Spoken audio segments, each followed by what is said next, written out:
It is the Super Saiyan Mega Wednesday stream. I am currently on the front page of Twitch because for whatever reason, Twitch thought the Rooskies and I were worth putting back up on this thing, and that music discovery was cool. And I could not be happier with that. When we were planning the day, I talked to Crimson Raider, W's for that guy. He is, the kind of my right hand dude that helps me schedule everything, uploads the videos, all of that stuff.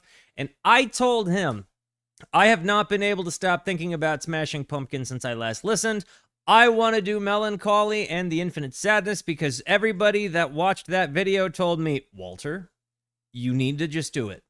The thing is, it's a 2-hour album, right? So it's pretty hard to do. But I figured, what a better way, with Twitch giving me 8 hours on the front page, what a better way to knock out a 2-hour album than with a whole bunch of people that are kind and polite. So guys, W's for Smashing Pumpkins. This is one that I chose to come back to.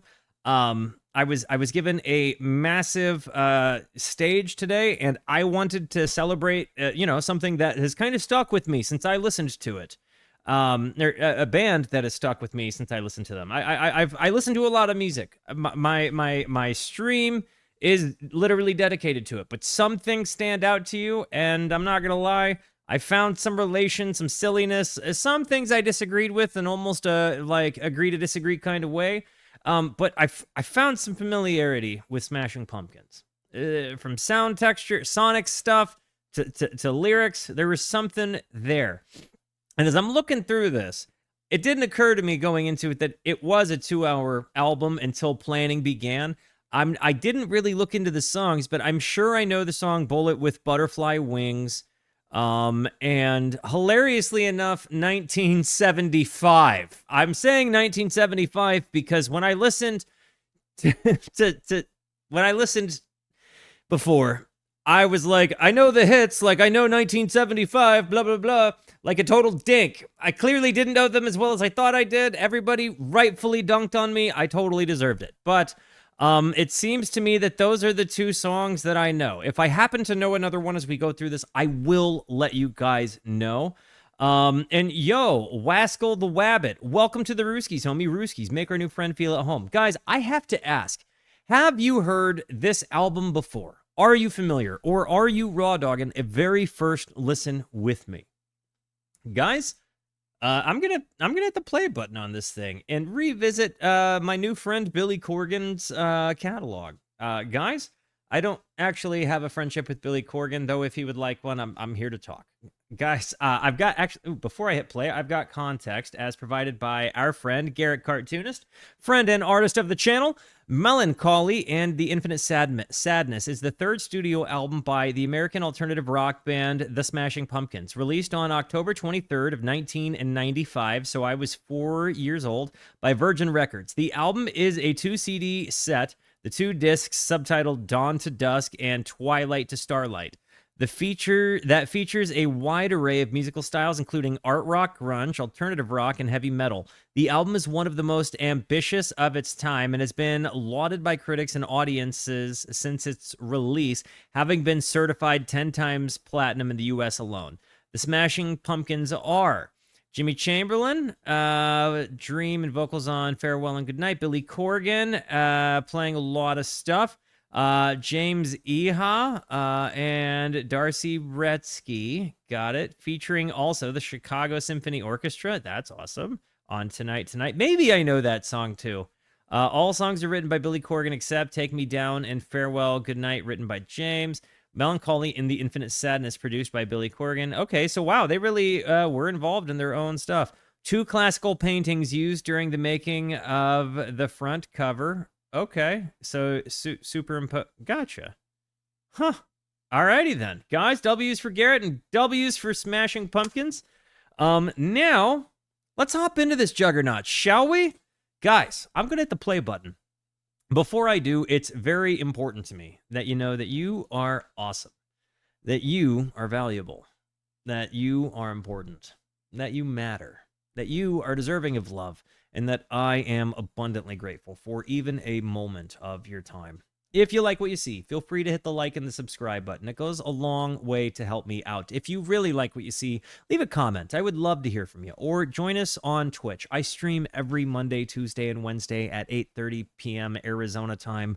These people over here are the best people. Come hang out with us. Come discover music with us. I know I speak for all of us when I say we would love to have you by. A lot of people have told me how personally significant this album was to them. A lot of people have shared their stories and relations to me in my life, and the stories I've told, and said that this album might touch me similarly. And a lot of people have declared this to be highly formative music for them. So if you are one such person, let me know. Share your story. Half of the fun of doing this is getting to hear how music has impacted you. I love knowing why music moves us. So please share with me why it moves you. Guys, Melancholy in the Infinite Sadness. Opening up with the title track, here we go.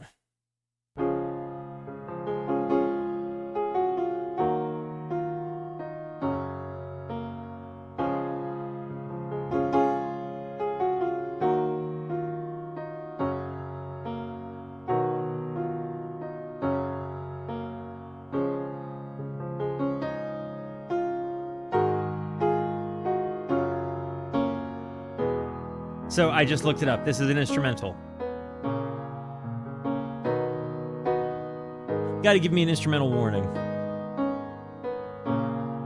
This is one of the albums that taught you how to play guitar? I know what having those albums is like.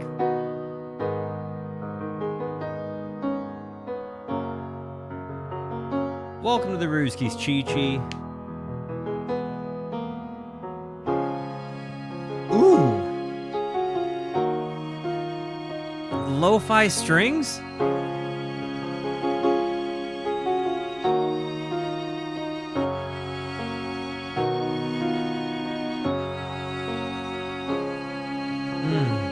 Mellotron?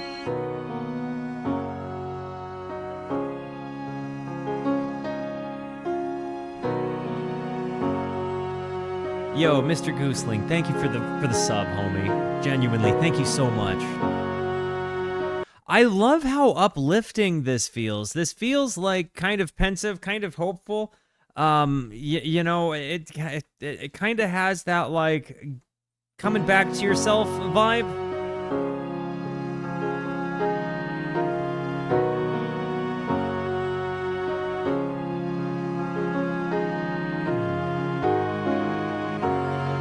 Something really hopeful and uplifting about this.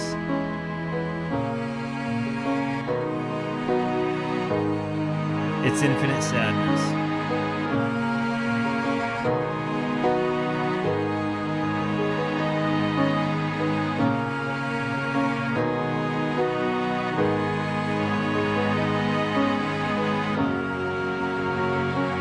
This isn't what I saw coming from them after the last album, I'm not gonna lie.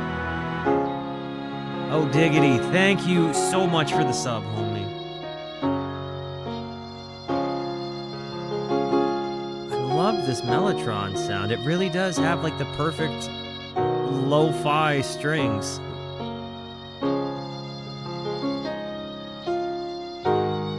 What's up, Mr. Marmar?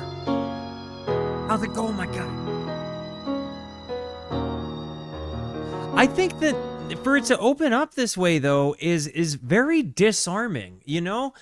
Because, again, if you're coming from Siamese Dream into this, as I am, you kind of come in expecting one set of sound layers, and for it to completely disarm you, it's almost kind of like you're seeing an old friend again, but maybe things are a little bit heavy, and you can kind of see that energy in them. I don't know. It really feels like you have a big connection to... If you see music the way I do as kind of like a friend, I could see how, especially when people were constantly replaying the same albums over and over because we didn't have streaming services available in 19 and 95, I can see how that relationship that you would develop with an album would make it so much more jarring when you hit play for the first time. And so to come into this moment of just kind of pensive stillness and like, you know, atmospheric. moodiness is unique, you know?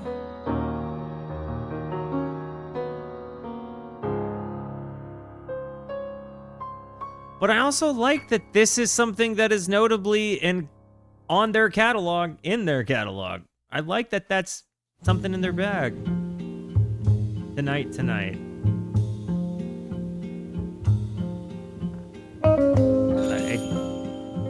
Something tells me that wasn't tonight.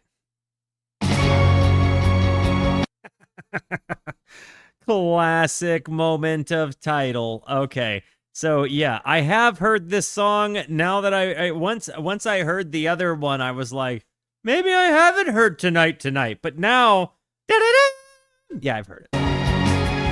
But never listen critically. So if we're being real, this is going to be my first like actual sit down and listen to the song Tonight. Not just hearing it in passing.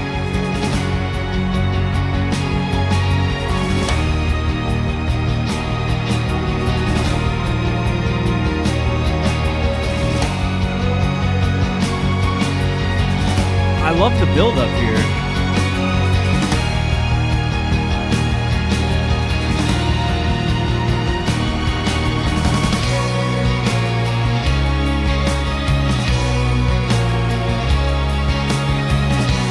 The strings really add such a soar to the feeling to the song. Ooh.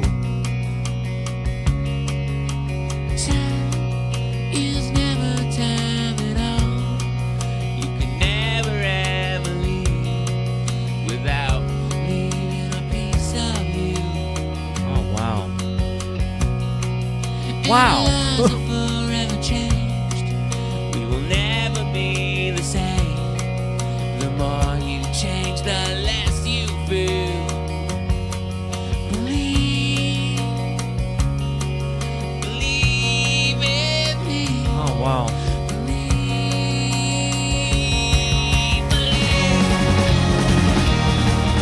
Life can change, the you're not stuck in vain.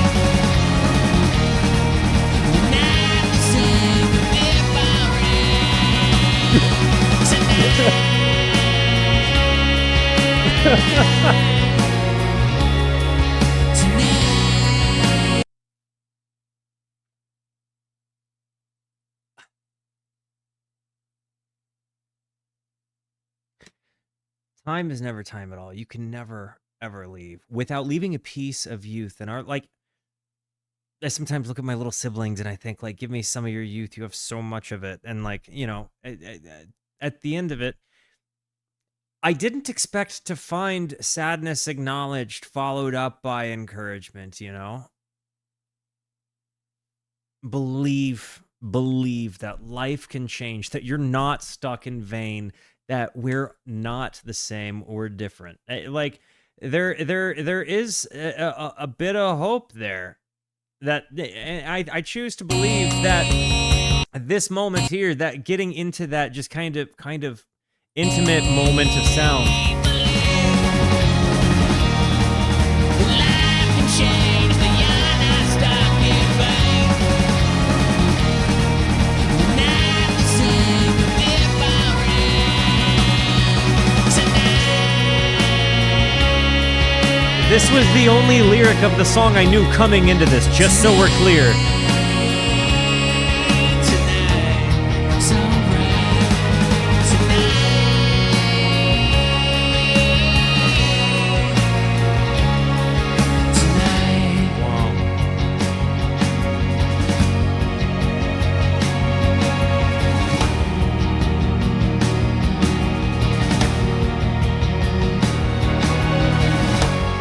You know, I think the interesting thing about his voice is that you know, not many people are out there going like tonight.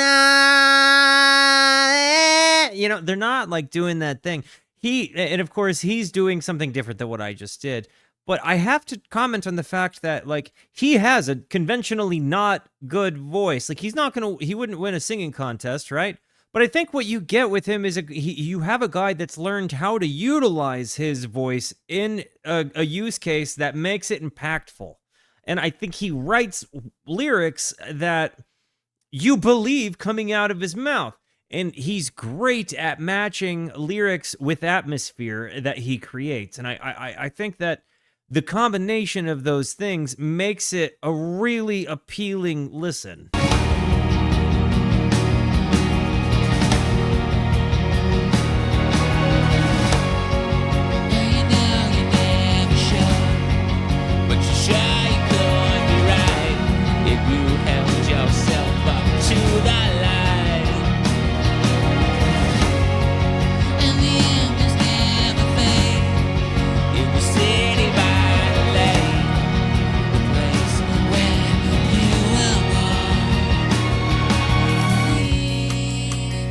This transition into this moment, gosh.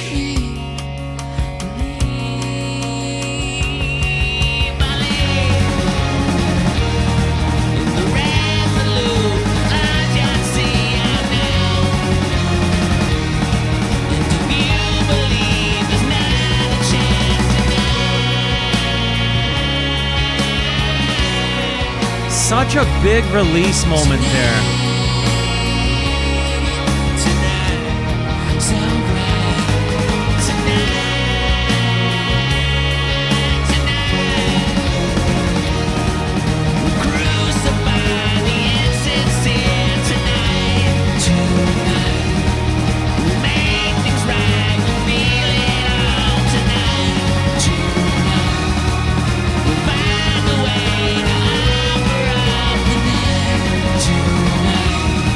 I get such a big emotional feeling from this. Like, I'm kind of being put back into my own memory and like having these like random moments that were really big and heavy in life and like finding relief in those moments. Like, just I don't know if you've ever experienced this, but like this exact feeling, like where the weight of the world falls off of you, but it was pretty heavy back there. You know what I mean? Like, there is something to just that catharsis, and I feel like that concept of we'll crucify the insincere tonight. Like, we'll hang that up on the cross. We're only going to be honest and sincere and you know, like, there is that distinct emotion coming from the sound of the song, and I cannot say enough about it. You know, it's really hard to put a specific emotion into a specific sound, and I think he does it really well, and he kind of captures very specific sets of emotional things. Yo, and DG, thank you for the follow, homie. Welcome to the Rooski. Same with you, Kiko Cat.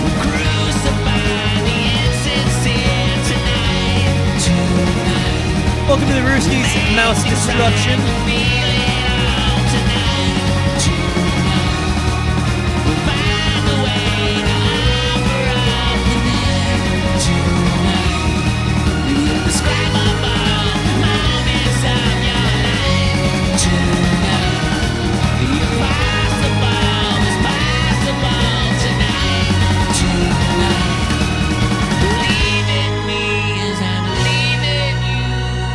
Yo, Poopik McDuty Shizzy. Goated name. Holy crap. Welcome in. Sorry. It came out of my mouth. I love it.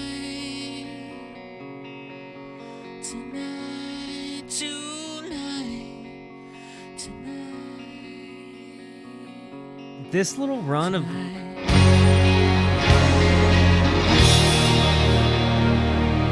Poopy McDuty Shizzy. That guy's name is Poopy McDuty Shizzy.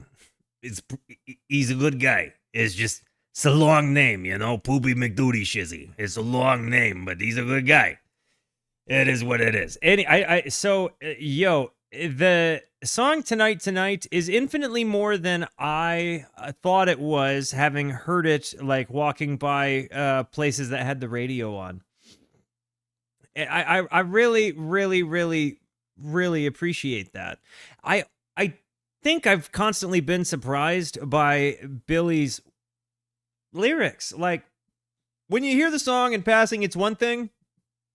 But when you take it in context and you hear what he's saying and you match the words with the emotion of the song, it's so nice. Yo, Loof, what's up, homie? Tonight's... Whoa! What just happened there? We went from this to...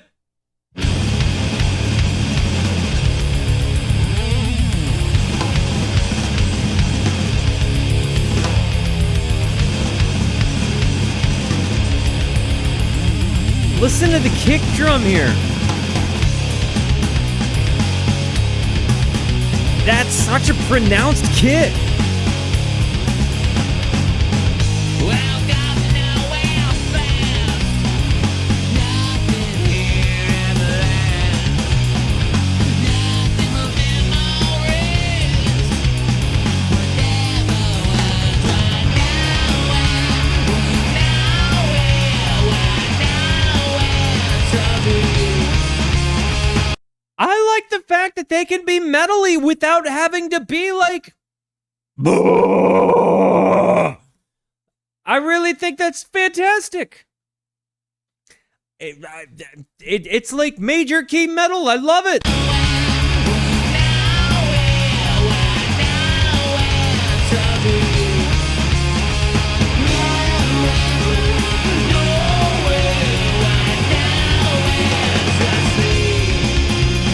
This is good stuff, dude. And these tones behind him are so tasty.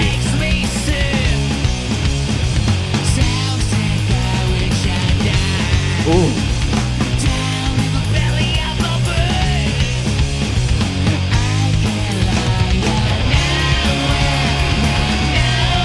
Decently heavy grunge. Okay, whatever.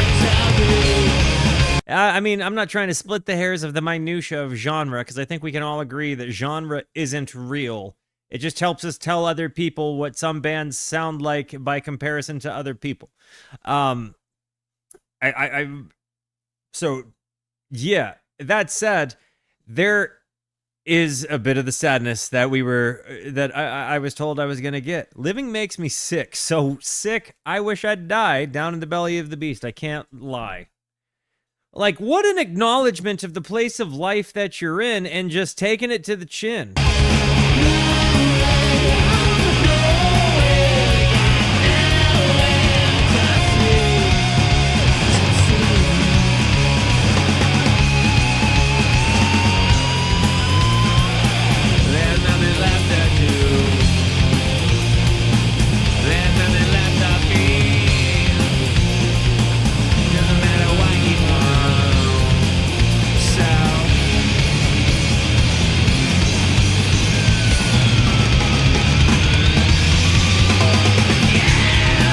The drum moment there.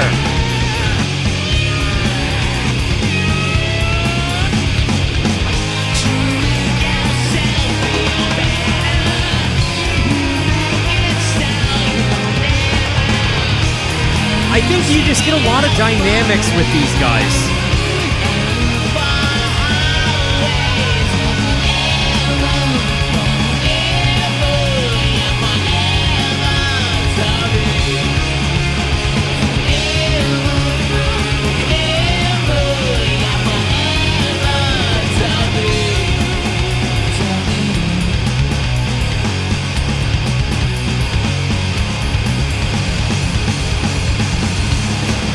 It's so deep and fuzzy.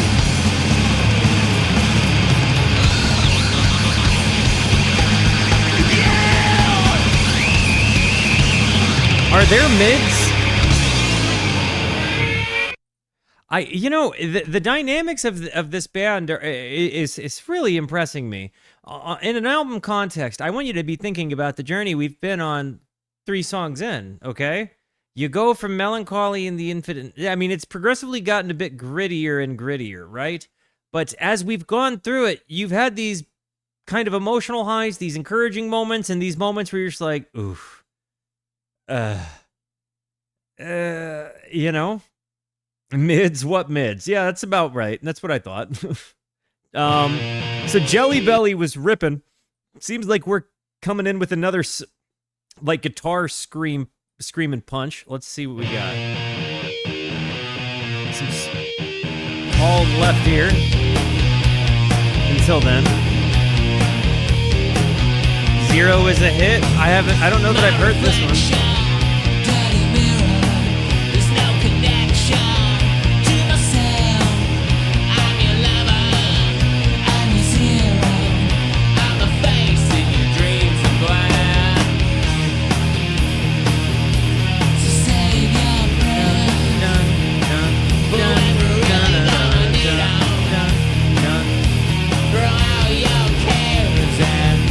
I have no idea which ones are the singles. Wanna go for a ride? That part rips. That wanna go for a ride. Like that part. Wanna go for a ride? Yeah, I do. She's the one for me. She's all I really need. Oh yeah, she's the one for me. Emptiness is loneliness, and loneliness is cleanliness, and cleanliness is godliness, and God is empty, just like me. Those are some heavy feelings, man. Intoxicated with the madness, I'm in love with my sadness. Bullshit fakers, enchanted kingdoms, the fashion victims to the triangle tree. I feel like he's swinging shots at a lot of different things in the world around him that kind of make him feel less than himself. I can absolutely tell you, as a kid that grew up in like a pretty incredibly strict religious household, that there were a lot of times that the church I went to made me feel a whole lot better, made me feel a whole lot of like shame and guilt. Like I was just permanently screwed as a sinner, and no amount of me trying to want God was going to help me because I was just bad. And like I was made to feel that way about myself. And I think that the worse you're made to feel about yourself, and the more you live in shame, the worse off your life is, and maybe the worse decisions you start making for yourself. And it kind of feels like he's pointing around at like the hypocrisy of humanity, you know, the dilemma of people, you know, like practicing an empty faith that they don't really believe in, and like kind of making other you know using a faith to put down other people. I also think that this is like pointing, like calling out, like, I don't know, people that are aggressive. Like I feel like it's calling out really anything that might make somebody feel like a zero. There were many moments in my upbringing that I felt like the faith that I was forced to believe in made me feel like a zero. I've since accepted that that faith has nothing to do with me being a zero. And in fact, I am not one. And in fact, neither are you. And regardless of the things surrounding your life that may make you feel like a zero, whether that is toxic people in your life that you allow too much, to get into your brain, whether that is your own insecurities that you've built up and like reinforced to make yourself continue to feel bad. Whatever the case may be, I recognize that you're not a zero. You don't have to blame yourself. You're allowed to live a life without shame and proceed passively and with love. Like, those things are totally reasonable, totally doable, you know? To see the perspective that this is kind of coming from, though, I totally get it. Like, intoxicated with madness and I'm in love with my sadness. How many times have you heard me talk about like how there was that phase of my life where I just embodied being the sad guy because I didn't know how to be the not sad version of Walter.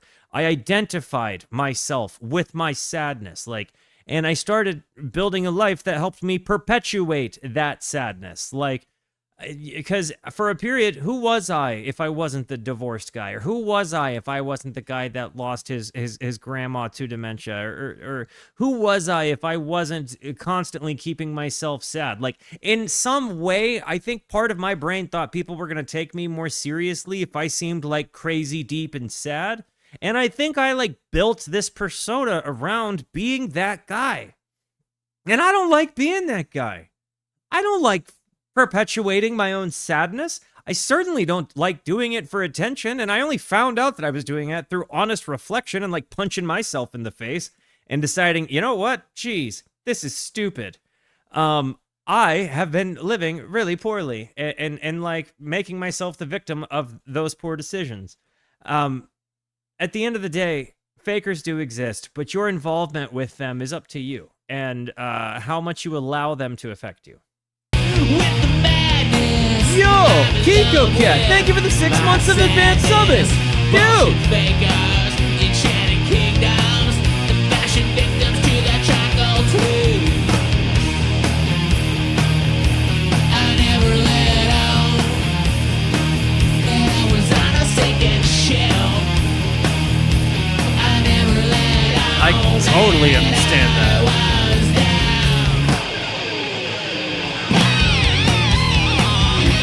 Yes!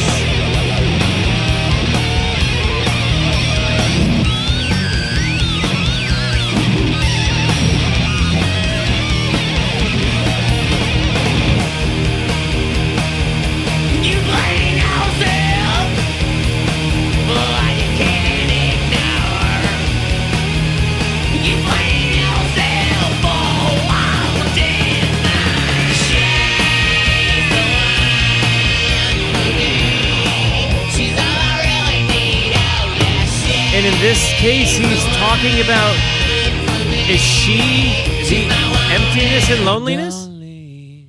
Is she the emptiness and loneliness? I can't decide who I think she is. Who is she to you in the context of this song? I'm interested. And Raw Doggers, how are you feeling about this album a few times, coming in a few times?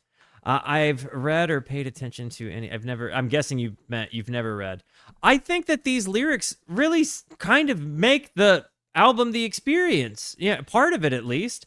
That's the beauty of pronouns. She can be a lot of things. I totally agree, especially in the German language. Oh my gosh. But anyways, guys, I have to run an ad. Give me a few minutes and we're going to come back in and keep chugging on through this. We're 4 for 4. I've got nothing but excitement. It's good stuff.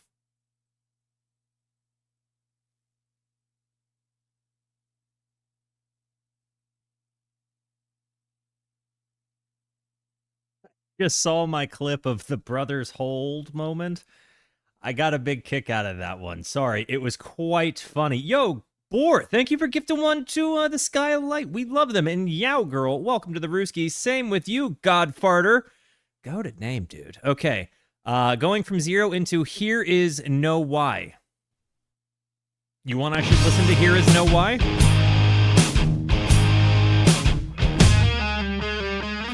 Ooh! I love the little lead.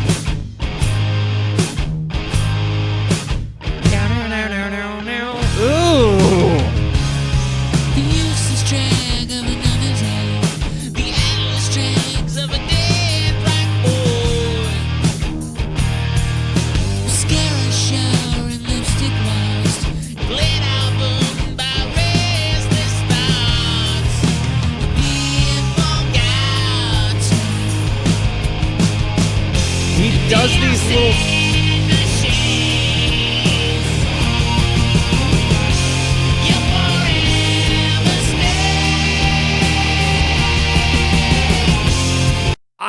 I'm gonna run it back so we can get back into this, but I feel obliged to say Billy Corgan is an underappreciated and underrated riff creator. Truly is. Just needs to be said. At some point, it needed to be said.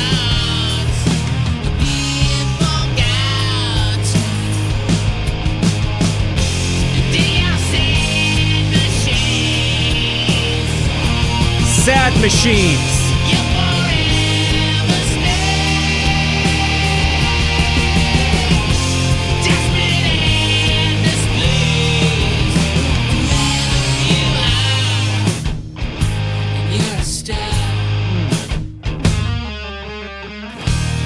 Kind of does have some timeless lyrics here, huh?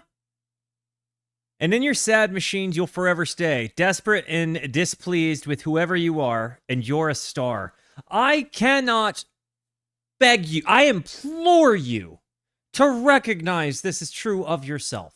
I beg you, seriously, recognize that very frequently, the things that we occupy our times with on these stupid things, well, except for mine because Clarky's the front, right? And his face moves and everything. But very frequently, these things are designed to make us feel sad and make us feel stupid and make us feel less than the people that we are looking at, okay? I gotta tell you, that's really dumb. Like, don't romanticize people that you see online. Don't romanticize the things that you're seeing in your small friggin' box. You know, it's not helping you. And I tell you, aspiring to something that you don't even know the entire story of is also not good. Aspire for things that you love, but do not occupy yourself with your self-created cyclical sadness, because it's so easy to do and get out of. And I think that the world is really designed to tell any and everybody that they are not valuable, that they need to be sad. We create things that make us feel sad. Take pride in yourself. Take company in community. Find things that move you. Chase those things down. Be reasonable. Don't romanticize the world that you don't have. Okay? At the end of the day, while I believe everybody has a right to their own tastes, pineapple doesn't belong on pizza, in my opinion, though I still respect and love people who disagree with that sentiment.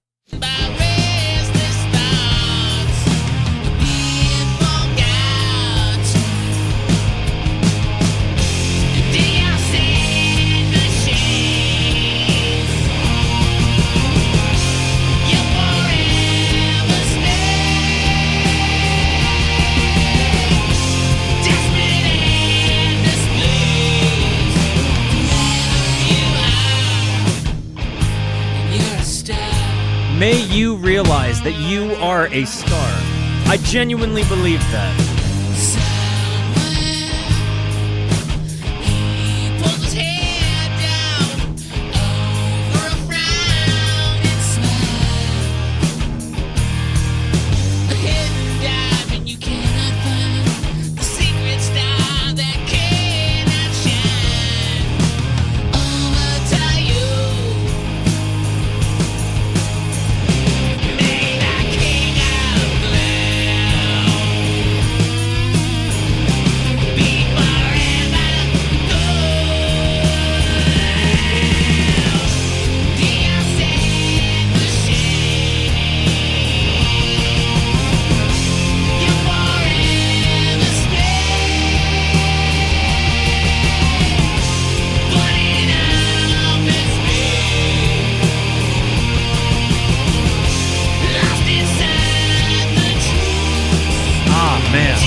The dissonance here. The decay's holding.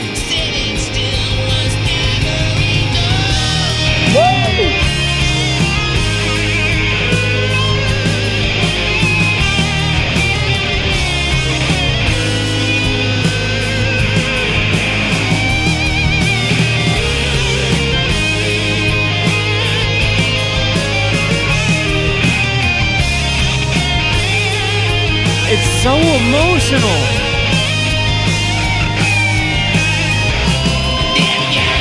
Oh.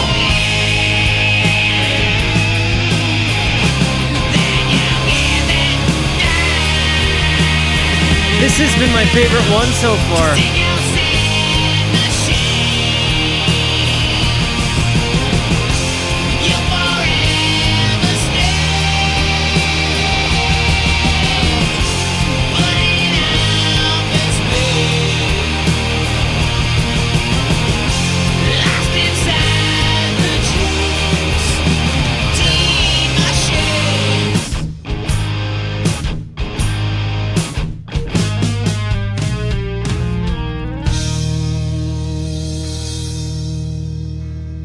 Okay.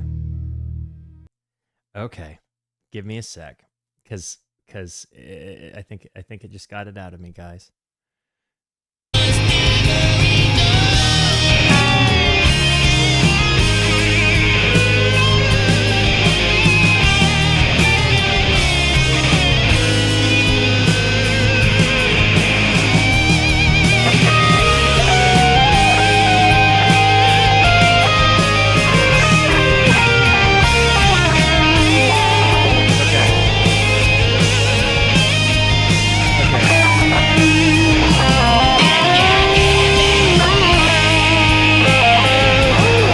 Okay.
There's just something about like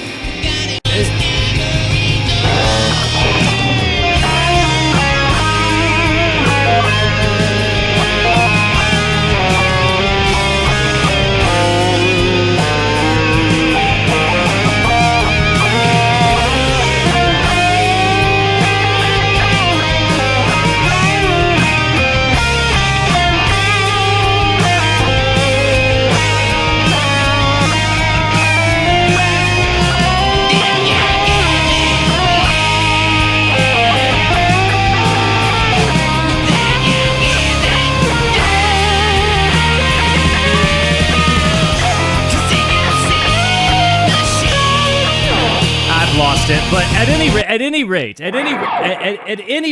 I that one got it out of me. It made me want to play. It made me want to just do my thing to it. You know, there is such a big there's such a big moment of just releasing that, which makes me so happy.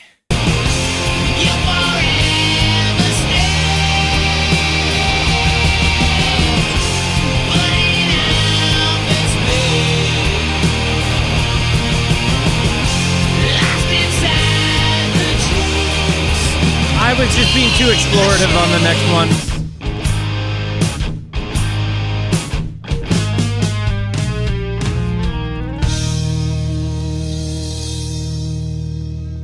I love Billy's work, dude. Like his guitar work is really so underrated. Now, the next one is "The World Is a Vampire" song, right? It is. Now, look, I've heard this song, but I don't know the words. I just know the world is a vampire, and that's what I got. That's what we got. The world is a vampire. 4 on the floor, baby. Secret destroyers hold you up to the flames. And what do I get? The tom work here. Betrayed desires and a piece of the game. Even though I know, I suppose I'll show The snare work. all my on his... That snare behind him is so tight.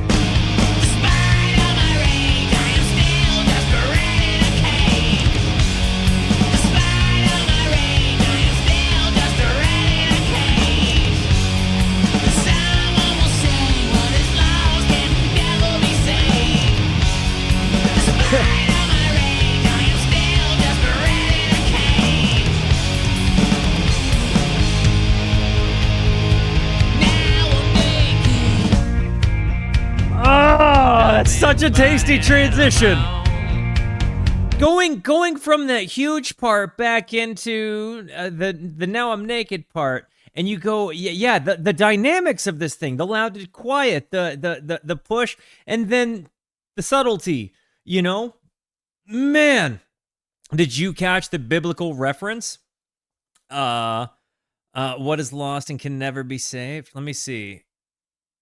The world is a vampire sent to drain. Secret destroyers hold you up to the flames. And what do I get from my pain? Betrayed desires and a piece of the game. Even though I know, I suppose I'll show. And all my cool and cold, like old Job. Like, okay. Despite it. Okay. So he's talking about, like, just... He's supposed to... show his cool and like collected, like just be cool through the tough trial times, but he's like, nah, I'm not. I get it. I see what he means by like old Job. I never would have considered that had you not called attention to it. But this transition from this moment, build up, Tom run.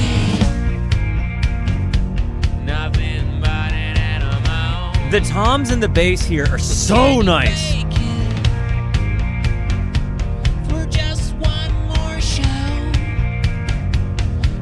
You kind of hear the phasery thing happening behind his guitar there.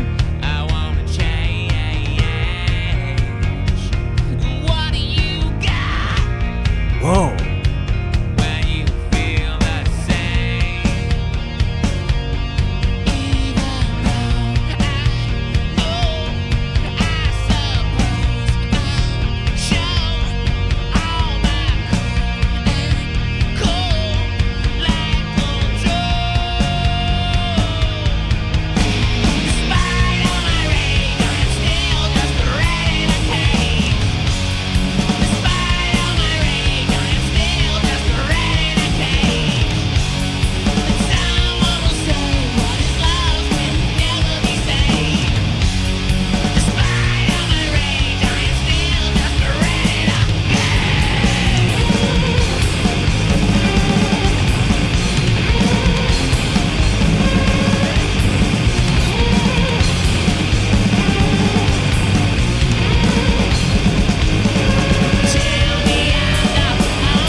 I love the drum work so much behind him.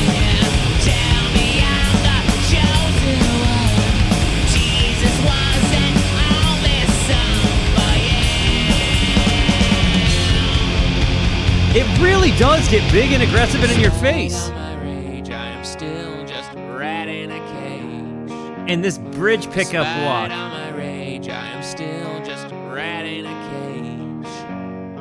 Someone will say what is lost can never be saved.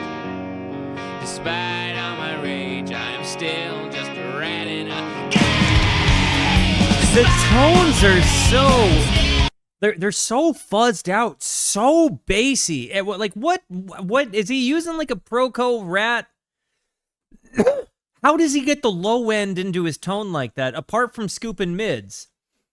Like, I'm very interested in how he sets this up. And the other thing, I'm kind of the impression that maybe our guy Billy had, like, maybe been burned by some sort of religious background or upbringing. Big Muff. Okay, not a Proco, a Big Muff. Despite all my rage, I am still just a rat in a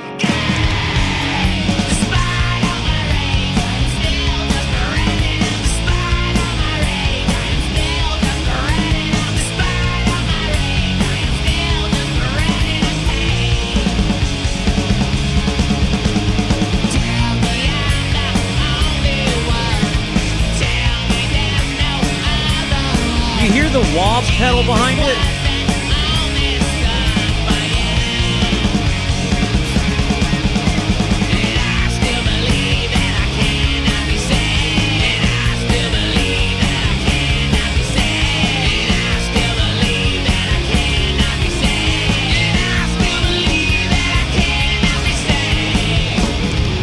Bro.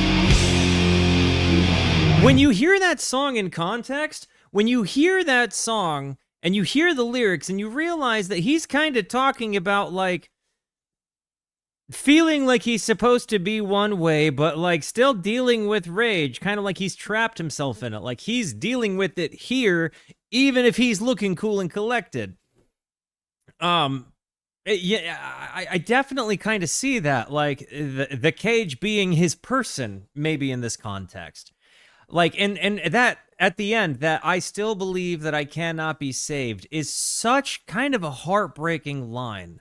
It's one riddled with honesty, and I think you kind of realize like there is this vibe of a guy just screaming in like a private desperation, like whether he's in his car or just at home alone and just dealing with the hardship of life. Like it feels like such an honest, raw moment.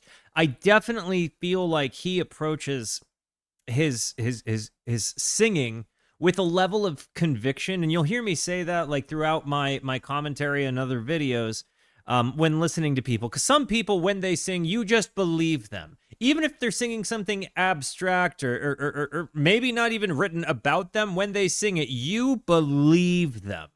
Charles Bradley covered Black Sabbath's song Changes, right? And when he sings that song, you would not know that he didn't write that song, because that man has conviction to his voice. He has a voice that just makes you so captivated with what it is he's saying. And I think in a lot of ways, Billy has that same kind of thing. Yo, Matt, thank you for gifting 3 subs, my guy. You actual peach. I appreciate that. If you got a sub from our guy, say thank you. This song is way better than what the sense you get from commercial context and hearing it just on the radio sometimes. Like when you sit down and you really take it in, it's a tough one. It's like he really deals with it. If I'm right, Billy Corgan was never really leaning into the guitar layering, guitar tones of Siamese Dream, and kind of doubled down here. If I'm right, a few of the songs on this album have well over a dozen guitar over. Oh my gosh. I think it's maybe, so when you think about it, it could just be the fact that Bologna Eater, thank you for the 6 months, you peach. When you think about it, maybe it could just be that they got more money and were able to kind of more fully develop their sound. I think it could go a few different ways. I don't know. Perhaps I am wrong, but it seems as though that he got a launch pad to really chase his creative ideas and tones, and I think that definitely Siamese Dream was awesome, and this definitely sounds like a more full-bodied, rounded out version of his tone. But it doesn't sound like he's not playing the guitar. This feels like him, and I appreciate that. It's not like he completely reinvented the wheel.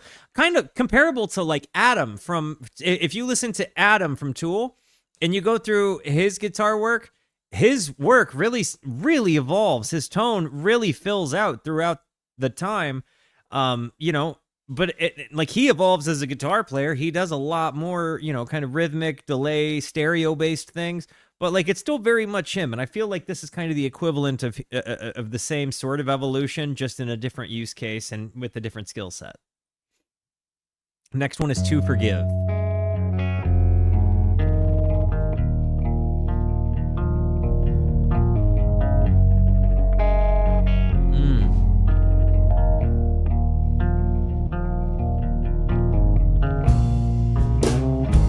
Feels like he's like playing a baritone guitar or something here.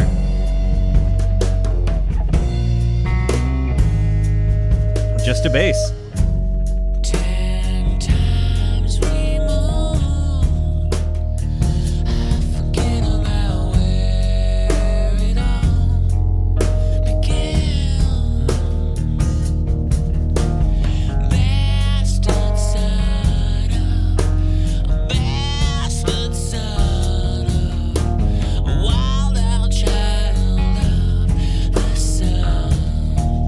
I love his meter.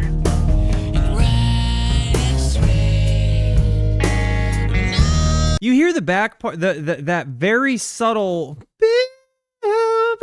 in the background. Oh.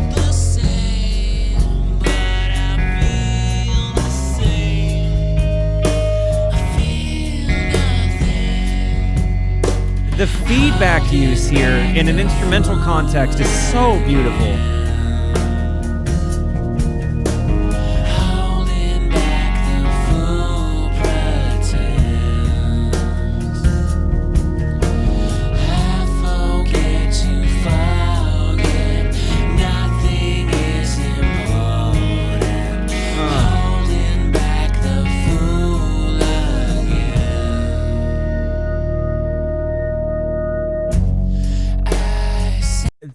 Their use of feedback here has been so instrumental and pleasing. The build up, stop, and then go into soft moment right here. So tasty.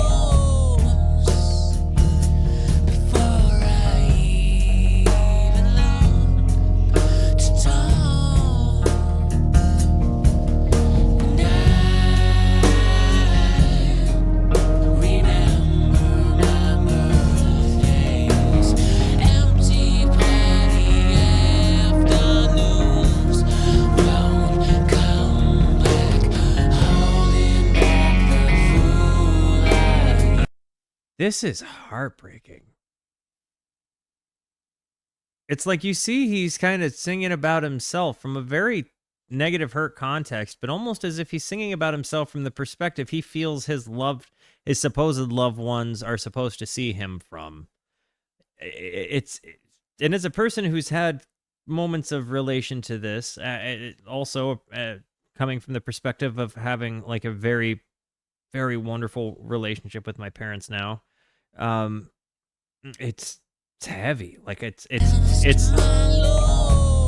like he's writing a letter of kind of just lamentation and grievance with his upbringing. And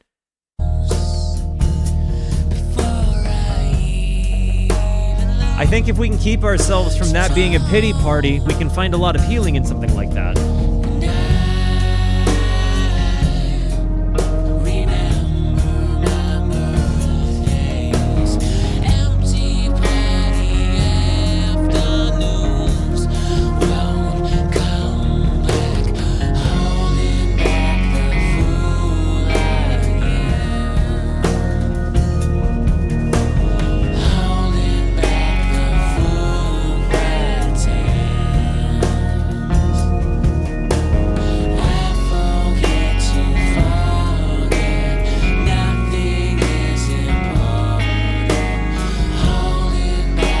Really jangly kind of clean tone here with just barely any breakup.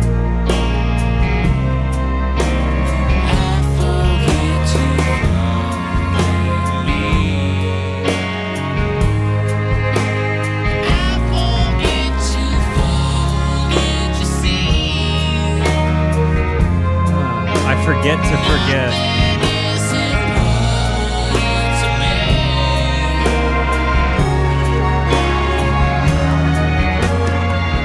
These 8-bit noises.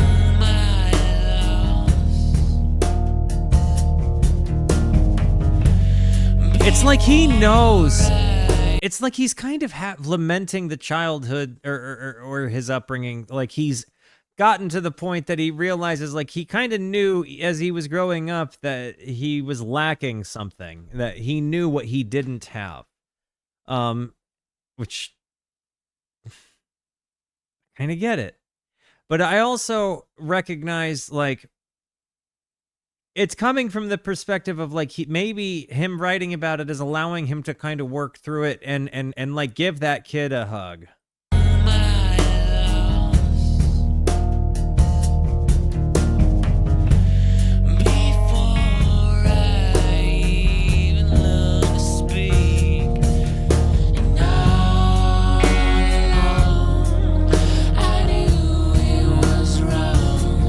But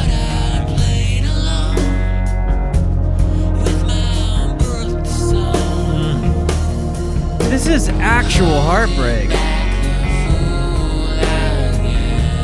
And I could imagine, I am genuinely not the only person that would relate to this. And with that being said, I can imagine that, like,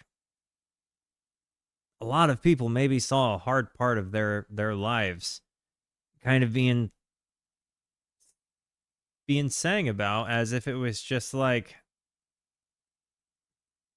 these aren't things that you find in just everyday relationship with people, right? Like, I can tell you, even my closest friends growing up maybe didn't know what might have been going on, because there's a lot of shame affiliated, you know? There's a lot of things that you hide because you don't want to interfere with, like, the status quo of what you understand your life to be.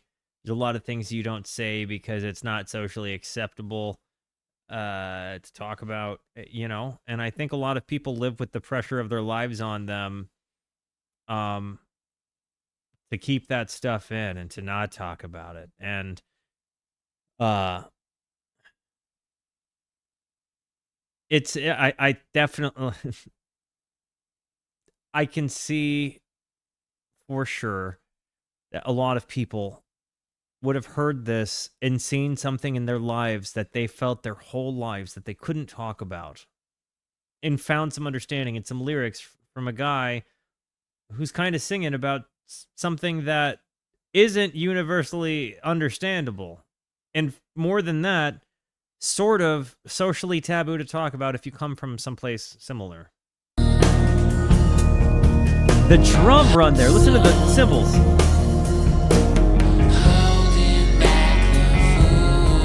Right here.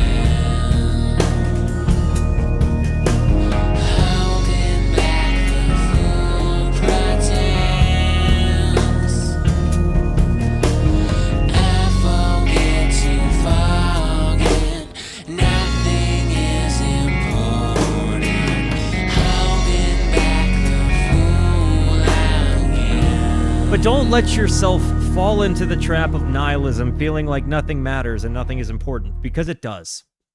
And I really think that the viewpoint that nothing is important is one of the most dangerous things ever, because it is the robber of joy, you know? Maybe some people find liberation in the idea that, like, nothing is important. But I think if that truly is the case, it is our responsibility as humanity to create importance based in love and positivity. They were nihilists, dude. Oh, I love Donnie. Miss Donnie. W's for that guy wherever he might be, if he's working. Going into also, I want to comment on the fact that the song's title was To Forgive, right? It almost makes me feel like this was an acknowledgement of what was, and saying the song is To Forgive is to acknowledge what was and allow it to move by. I really, really, really like that. An Ode to No One. The full song is F.U. An Ode to No One. Got it. Let's chug with some...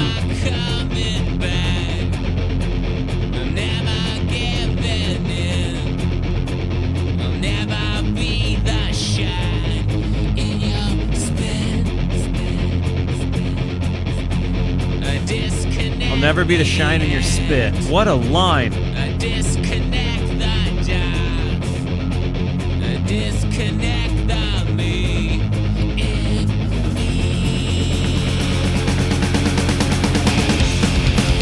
Whoa! That comes in super fast. You're mistaken. It's you mistaken. Let me breathe and die as true. This message is for anyone who dares to hear a fool. Do you think, is it like a recurring theme? Like, I feel like maybe I'm thinking into it because of back-to-back songs with the word fool, but does Billy refer to himself throughout his works colloquially as the fool or fool?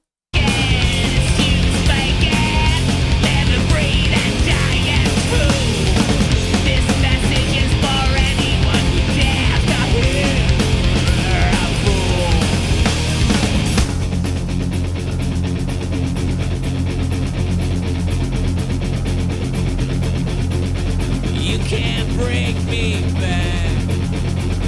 You can't break me back. 'Cause I give it all back to you. Hey, W's from my wife who's driving home safely. Sacred LA, the living wrecks, yeah. Bring the havoc upon this world. Disenchanted, the romantic body, face, and soul of you is gone down that deep black hole.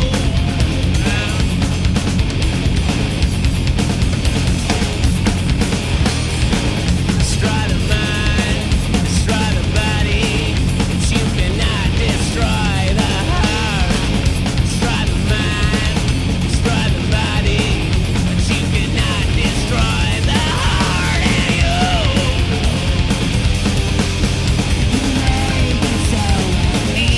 It's climbing up. This fuzz, you're saying octave fuzz, right? Like, because that has such a... Is he going octave up or, like, have octave down? Because I feel like it's got to have a little bit of octave down because it really has such a low end to it. And he's doing this, like, octave guitar chord thing, which I guess, again, technically it's not a chord because it's only got, like, 2 notes that are played. But he does this right here.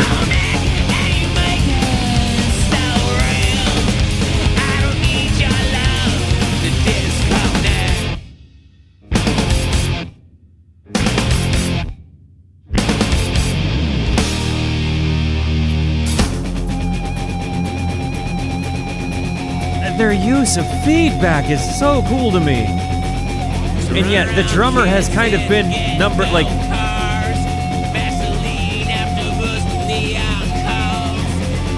Vaseline afterbirth?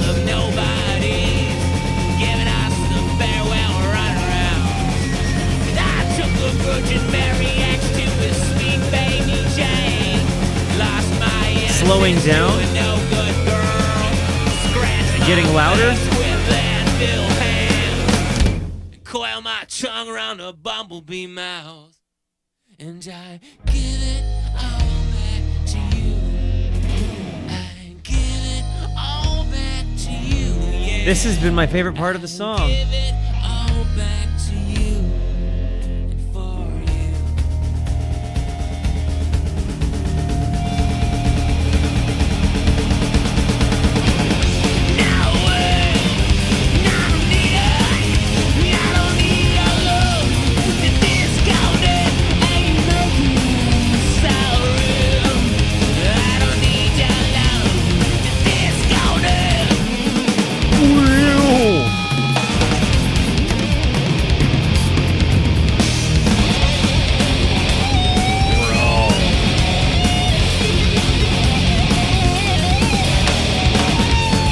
He kind of flies all over the place with some of these.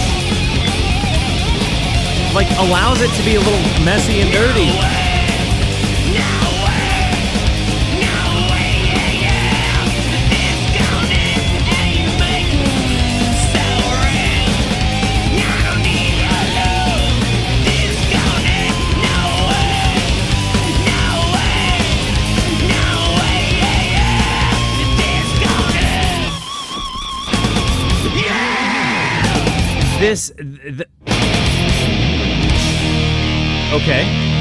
Okay.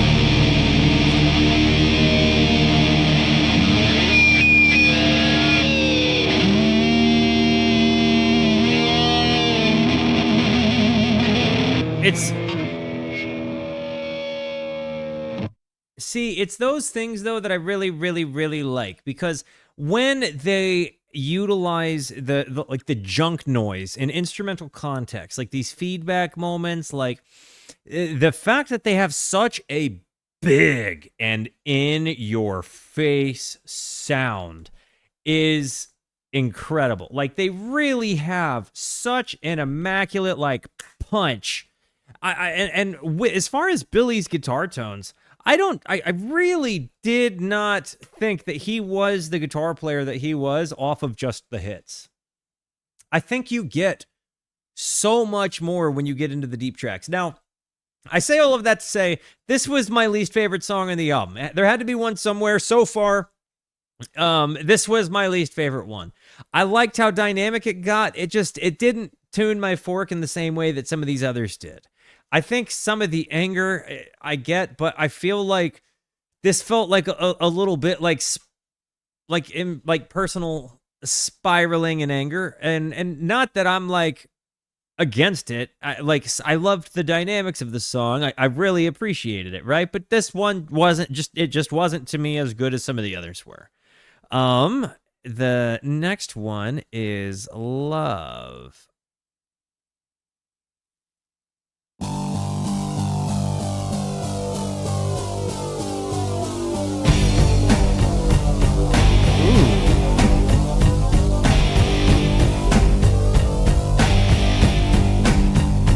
I like the way this is starting out. It's a different voice of his.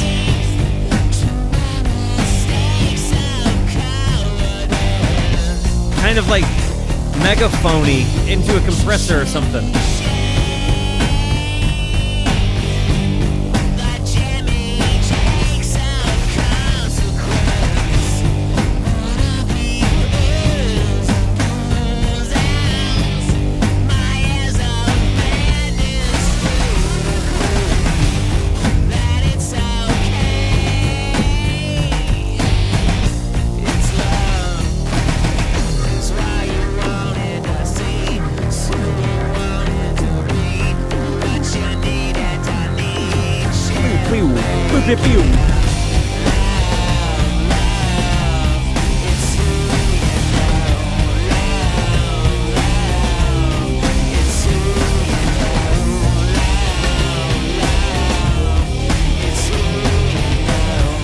I really like the phaser sound kind of going off behind it.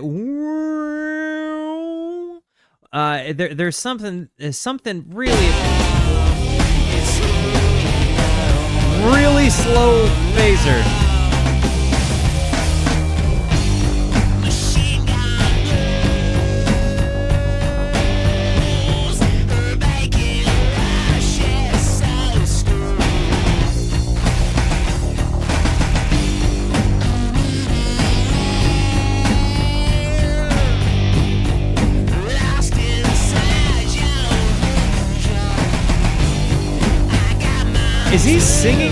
Is he singing through his guitar pedals or like something? How is he accomplishing this fuzzy vocal?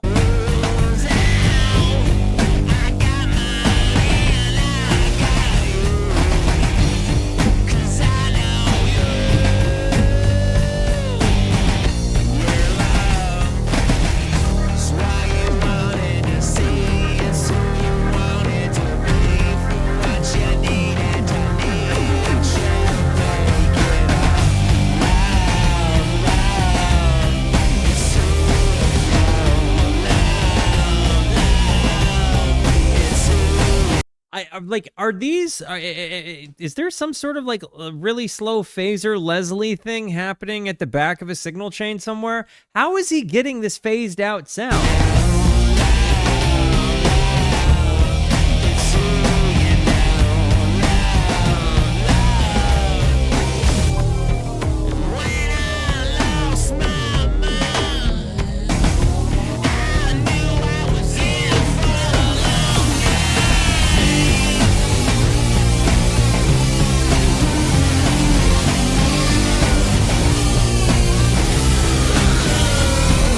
What? How is he doing this with a guitar?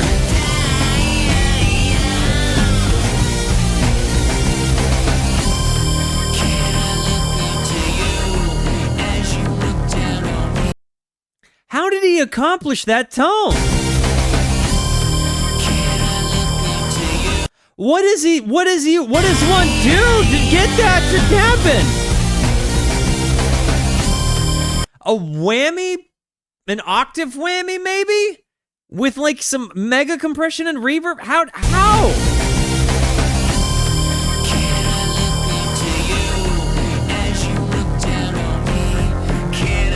How would you do that?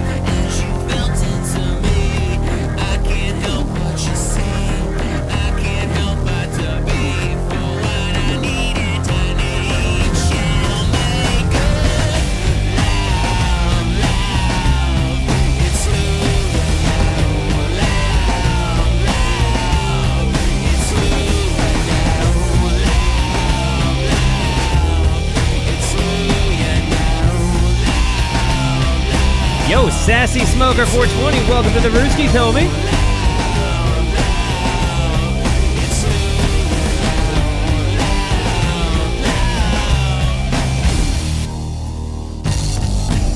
This was one of the more solid ones on the album to me. I would say that for a deep track, I would place this pretty high.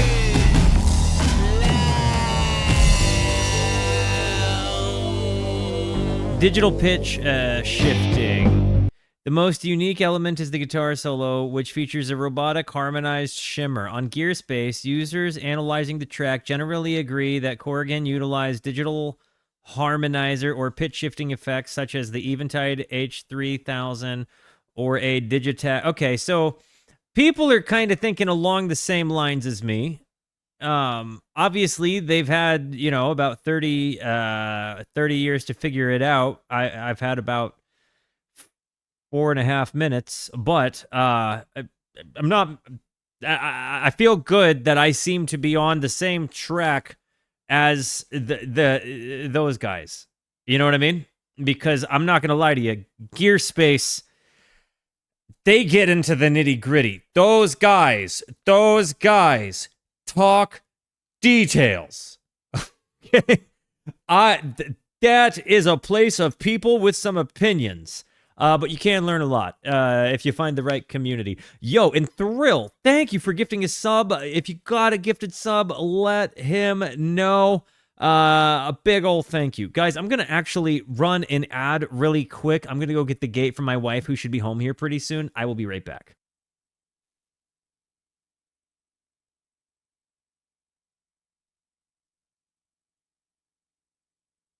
All right, ya beauties, I am back. I have here a beautiful new LaCroix.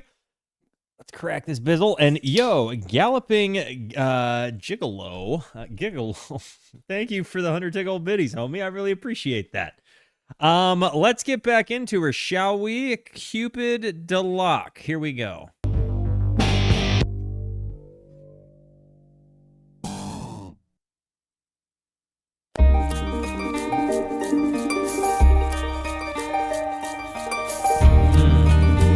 Love this tone. These decays, this harp.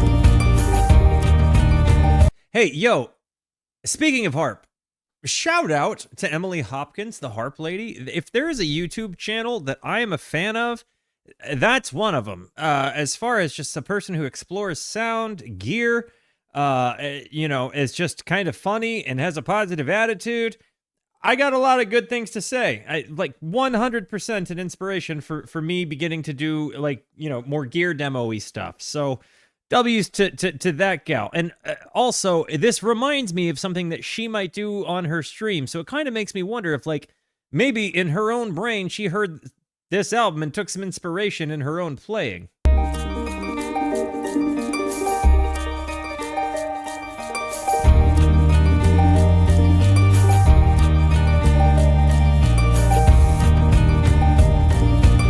Yeah, go watch Emily's channel. Seriously, it's a lot of fun. W for the harp lady. She's awesome.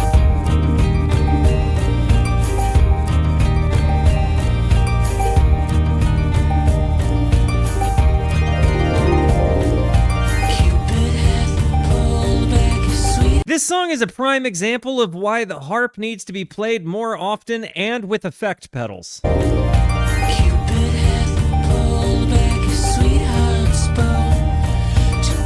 But later, for sure. Don't go right now.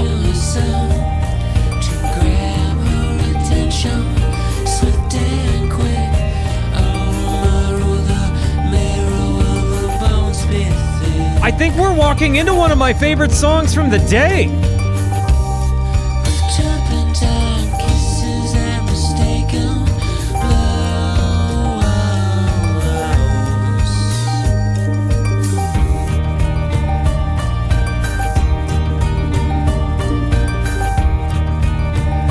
The soundscape that is created with these delays and reverbs is perfect.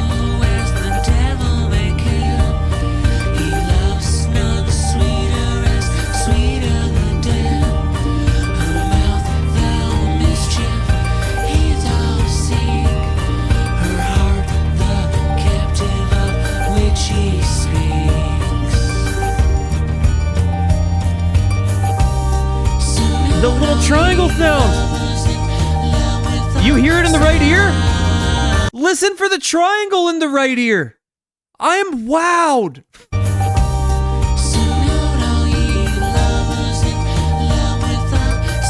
Such a delicate sound, and still on the forefront.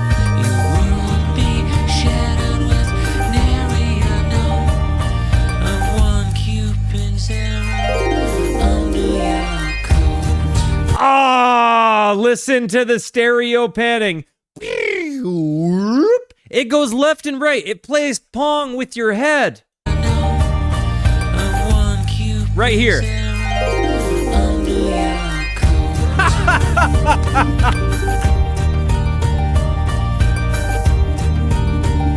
I love a moment like that.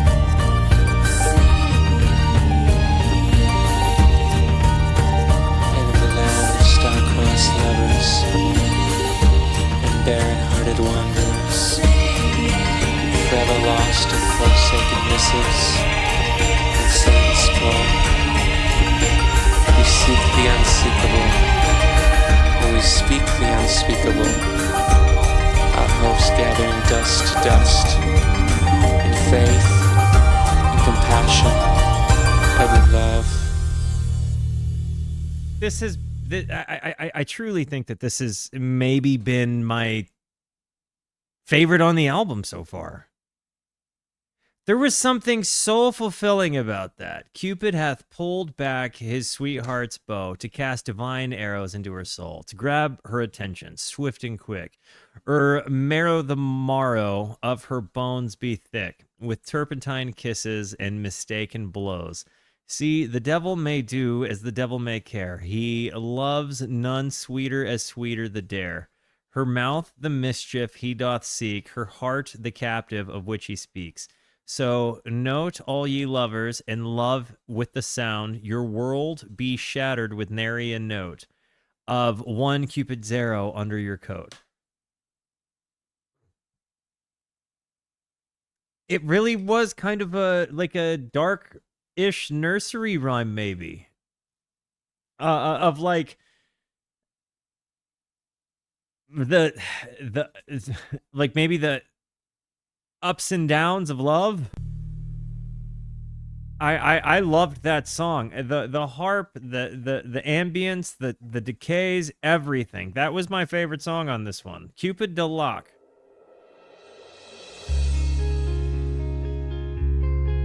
Galapagos. Love these. This guitar tone is so nice. This clean tone with the delay. What does he use? A memory man?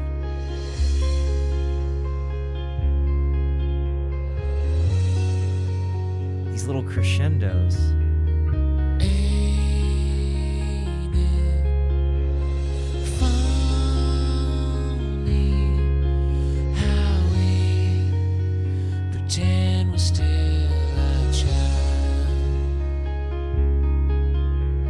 Softly stolen under a blanket skies. Building it up.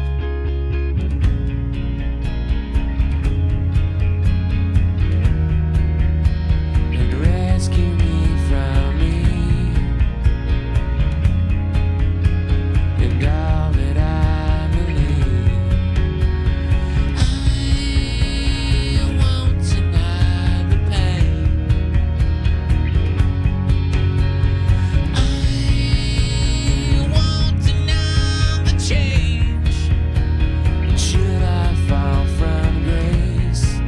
I think that they do, and they make sense to him. And I think perhaps that's what because I do something similar with the naming of my song schemes pretty typically. Like, I'll name them something that's relevant to me and why I wrote the song more than it is relevant to the name of the song itself.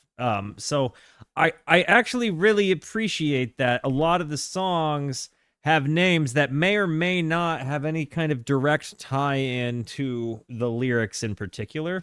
That to me is just good stuff. Like, I think there's something really, really, really cool about that. Here with you,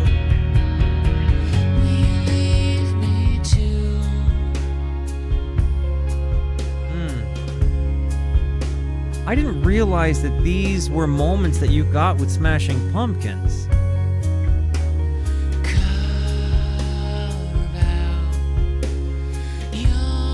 Like this delicate, like just nice subtlety, the ethereal nature. Also, one of the best drum sounds of any album ever, I think.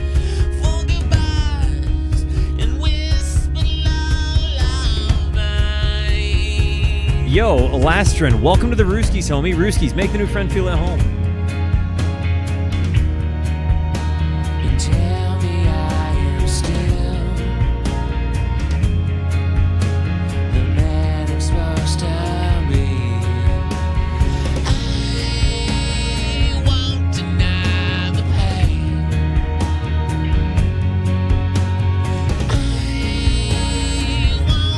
There's such a... Hey, love. Hey, guys, W's from my beautiful wife. This is my beautiful wife. There's such a insecurity to this song, you know? Like, you kind of have the... Are you going to leave me too? Like, everybody in the world has kind of left me. Like, and if things fall apart, are you gonna leave me too? And, like, you're welcome. I knew you'd like those. If guys, fellas, listen to me. When you go to bakeries, get your wife baked goods that you know she likes. Leave them there for her. Don't eat them before she gets there. Make sure you know that you purchased them with love. It's good stuff. I love you. Enjoy your cooks. That said, though, you see him in this song looking for kind of reassurance. You can kind of see him seeking out some sort of like validation, like, hey, I'm not going anywhere. Like, you kind of see him asking of that. Say you write a song about a chandelier and the chandelier gives off light, and the light is the color red, and red reminds you of the color you're not supposed to wear around a bull, so you name the song Cow. That makes perfect sense to me. Again, I see where he's coming from in the rhyme scheme, in the naming scheme. I like that. This is, I think the last two songs, Cupid de Locke and Galapagos, have been like my favorite songs. I just love this version of the Pumpkins where you get this really kind of clean sound, ethereal, kind of like pensive, sometimes hopeful, uplifting vibe. It's really good. The string arrangements, all of it. Yo, Foxy, welcome to the Rooskies, homie. Rooskies make the new friend feel at home. This is the last album Billy created with hair. You enjoying this for you, Del?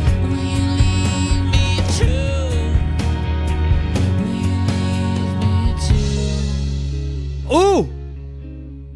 Listen to this. The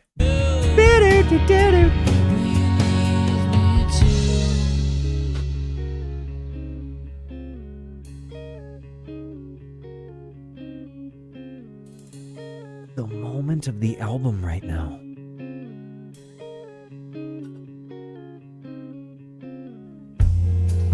Oh, man.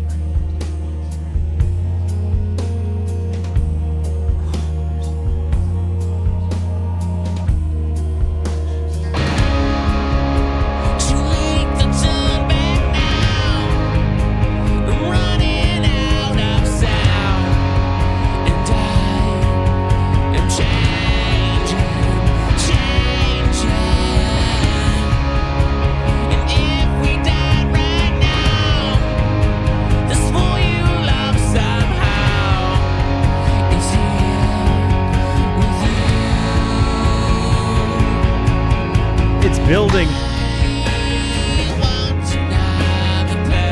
Kind of a psych out build up there, huh?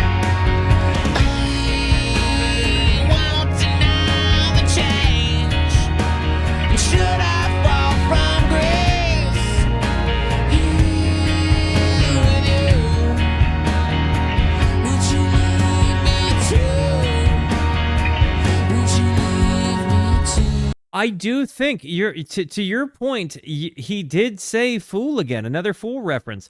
I asked the question earlier in the album, does Billy kind of colloquially refer to himself as a fool within his lyrics? And I'm thinking maybe that he does.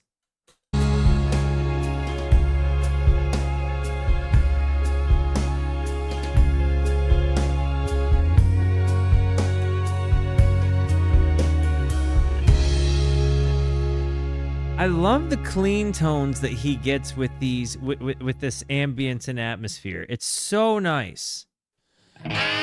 Okay, this one is Muzzle. And this is wow, I didn't realize they have a 9-minute song? I didn't know that. That's after Muzzle, but wow.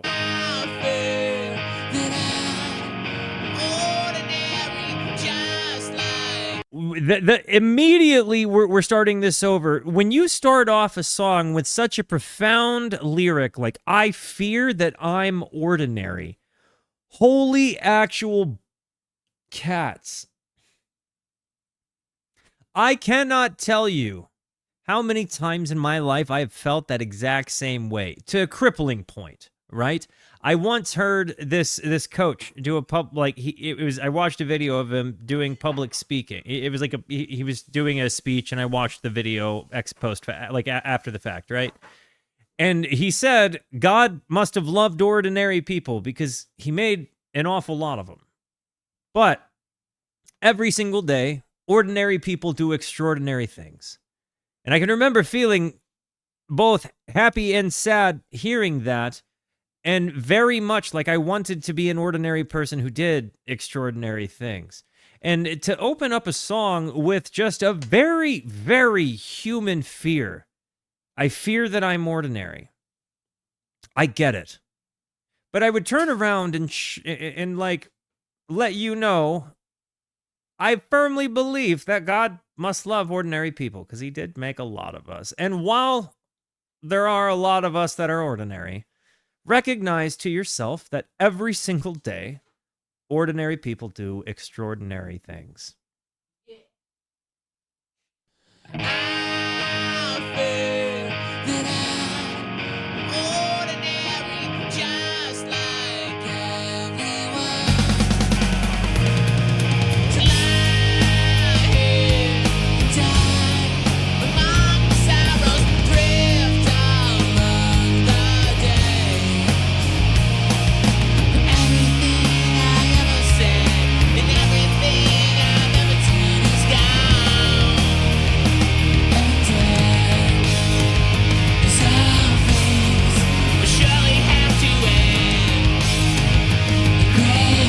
Already love this one.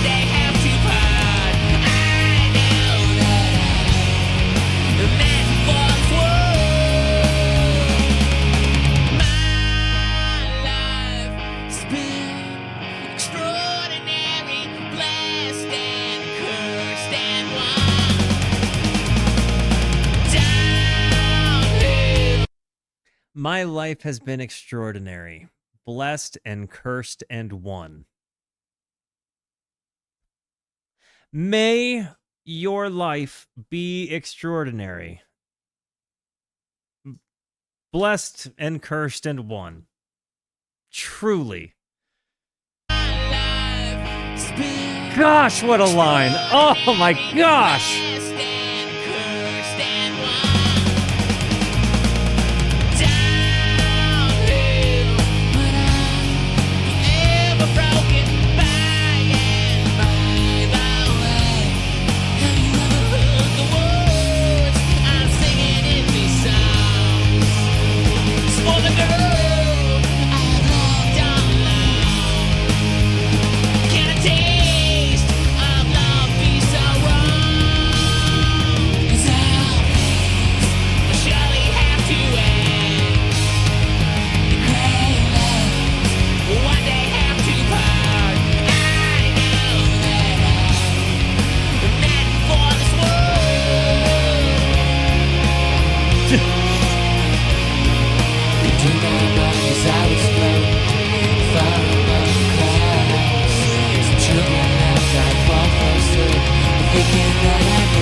build up here. The solitude of heart. The murmurs of the sun. And the world is drawn to your hand. I got a little choked up. I kind of had to let myself reel it in a little bit. I'm not gonna lie to you guys, because if I started to talk about it, I think I would have gotten a little bit more choked up. But I know that I'm meant for this world. That hit me really hard between the eyes. You know, because I've spent a lot of time of my life feeling like I was pretty, like, that my life was a frivolous one. You know? I really, really, really did. And I think in maybe the last 2 years, I have kind of been escaping my own nihilistic chapter of life. And for the first time, you know, I guess when I see those words, I know I'm meant for this world. For the first time in my life, I think I'm seeing it that way. Like, where I actually see that I have meaning and value. And maybe purpose even, you know? I believe in the things I do, and I know how many times in my life I longed for the feeling like I mattered, like I was meant for the world, whatever. And even in everything's temperance, right? Like, everything will come and pass at some point in time. Your loved ones may die, you know? Like, you may grow out of or your passions and move on to other things. You may change jobs. You may experience the best of times. You may experience the worst of times. And you may be able to reflect on both of those after all was said and done and take lessons from those times, right? But I think to accept that your life has meaning is a liberating thing. And I think was one of the most important gifts I have gotten in my entire life. Like, I can recognize that no amount of bad times I've gone through has defined my life, just the same way as no amount of good times I go through will define my life. What will define my life is my decision of how I want to move forward. Good or bad, easy or hard, you know, happy or sad. And I guess when I don't feel like I'm a victim of life and I instead decide to be a participant in it, it's in that decision that I find meaning, you know?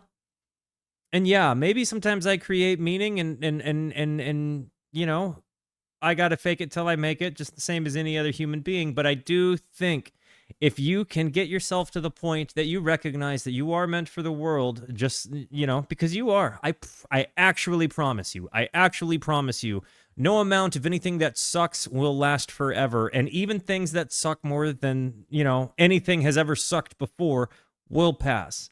And you will come to a point in your life where you are given the decision to allow yourself to heal and stop embodying cyclic sadness that is often self-perpetuated, or you can just stay down. And I pray that when you come to this realization in your own life, you decide it's time to take life to the chin and pick myself up. I pray that that's the case, because you will find that if you invest in yourself, you have tremendous meaning and value to the world around you. But it's got to start with loving yourself. And I love to see this acknowledgement that things may come and go, and that is what it is. But I'm here.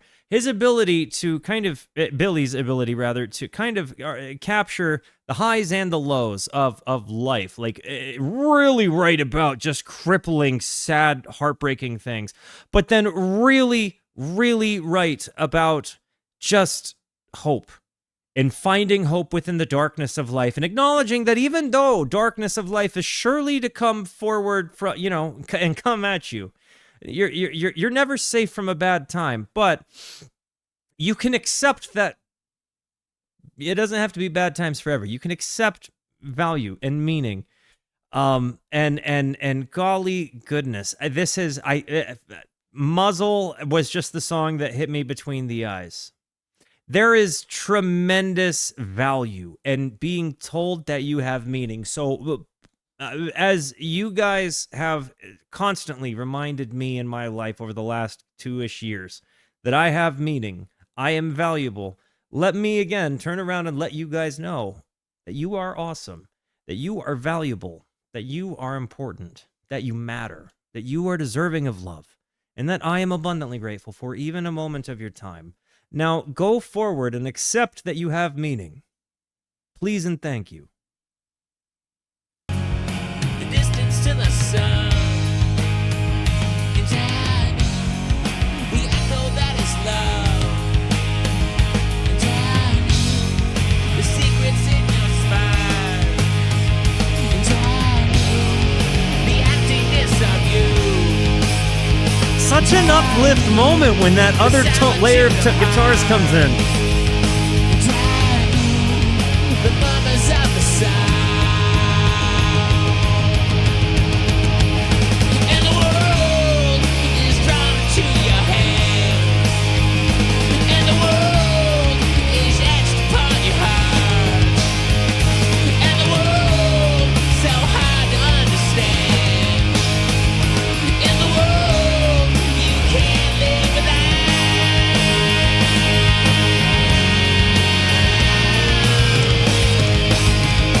Time, the silence of the world. Time, This has been my favorite on the album. I needed this one. I really needed this one.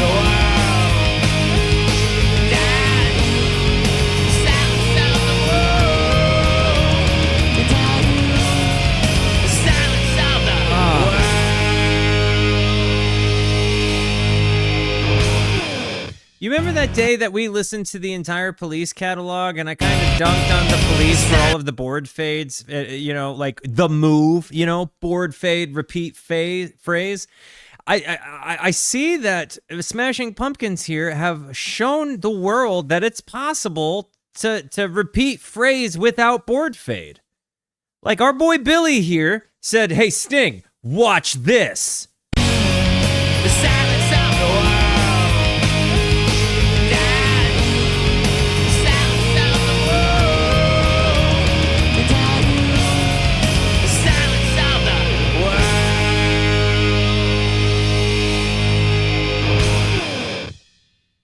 That's how you do it, Sting. That I literally feel like Billy Corgan is using this album to personally call out Sting and the Police and be like, "Hey, look what happens when I repeat a phrase, guys. Band ends."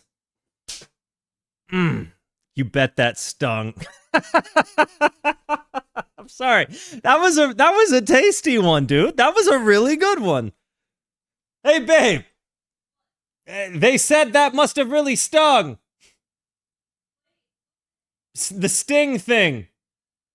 She got it. She got it. Actually, potentially, I did the entire catalog, but, anyways, we're here to talk about Smashing Pumpkins, not the Police, who are immaculate, by the way. There are no dunks on the Police on this stream. And, anyways, Porcelina of the Vast Oceans. I love you. Okay. This is a 9-minute and 22-second song. I'm pretty excited to see what they do with 9 minutes and 22 seconds.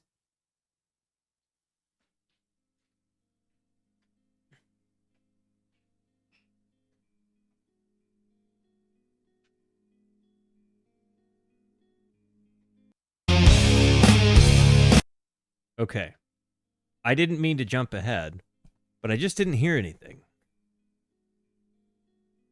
Had to make sure, Had to make sure. Okay. We're still kind of dead time. Why do I feel like I'm about to get Jack in the Boxed by music? All right, so I was just talking about board fades. And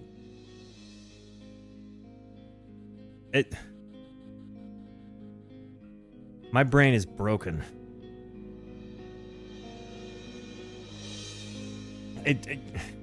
What? A Ford Bade? Yeah. At the front side of the album?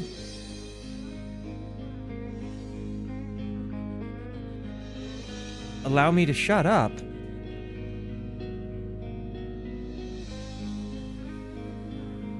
I was like this close to calling a technical foul on Smashing Pumpkins for doing a board fade at the wrong part of the song. Like, I was like this close. They almost got teed up. Like, they almost got teed up. What am I supposed to do with 12 dead seconds of a song just to hear the... which I would have liked to hear the board faded in part 15 seconds of dead song. But when it comes in, boy howdy, it's good stuff.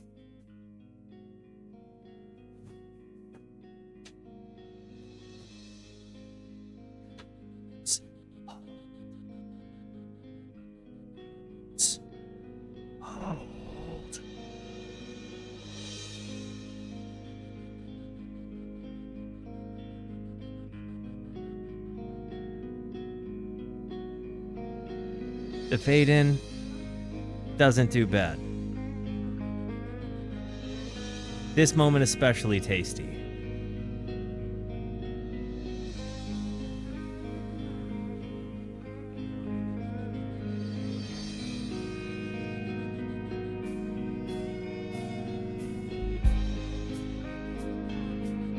Look, typically my opinion is that nothing about the song should fade unless the artist was faded when playing the song.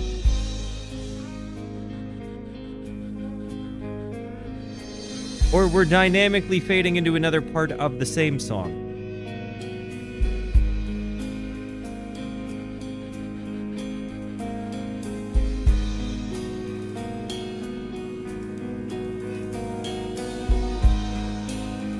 Really love this build-up, though. Kind of reminds me of the band Explosions in the Sky's instrumental work.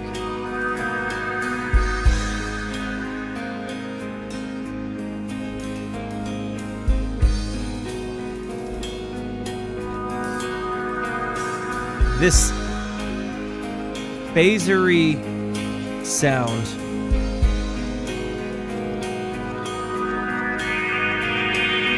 Love that swell into this.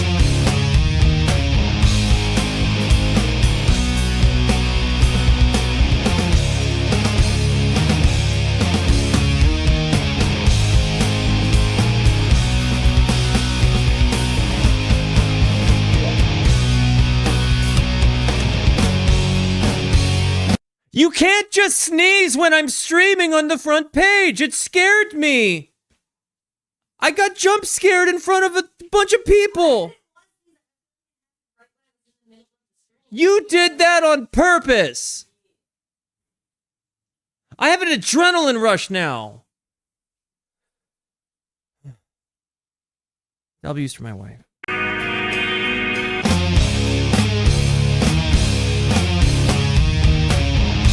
What's up, Banana Pancake?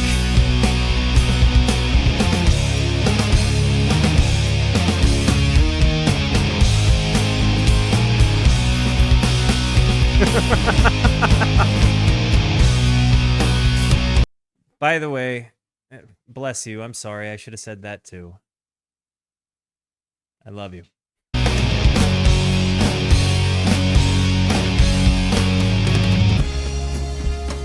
Ooh. Breaking down into the lo-fi there.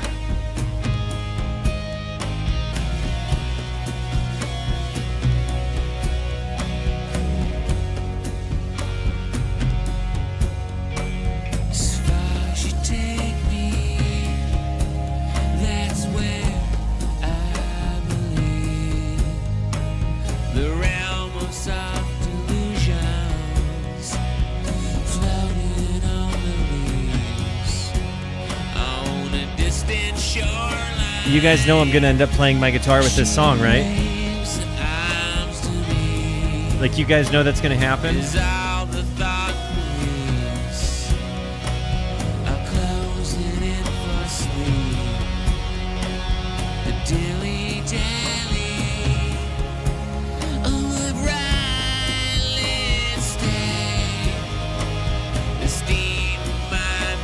This is so tasty.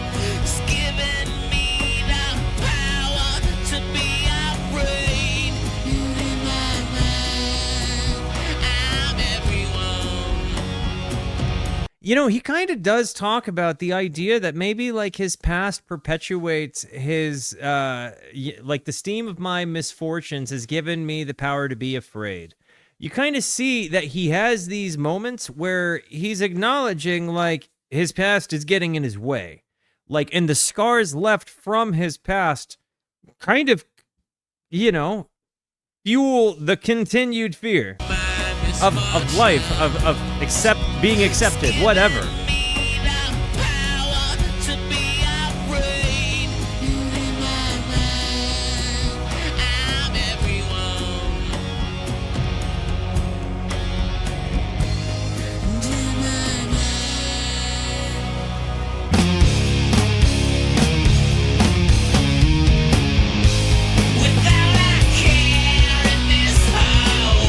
Those transitions, these ups, these downs, those, like, full send to 100. I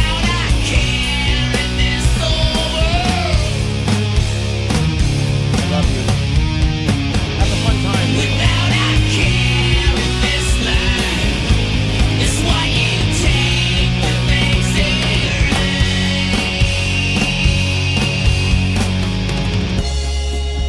right. See these parts.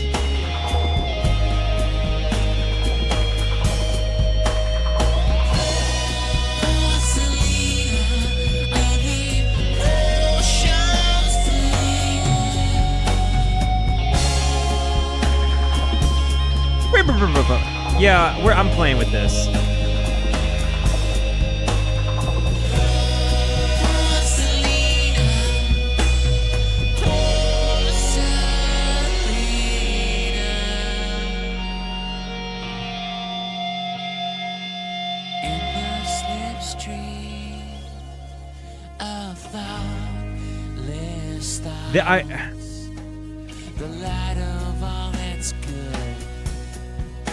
Their dynamics on this song. What did I think was going to happen when I got a 9-minute song out of them?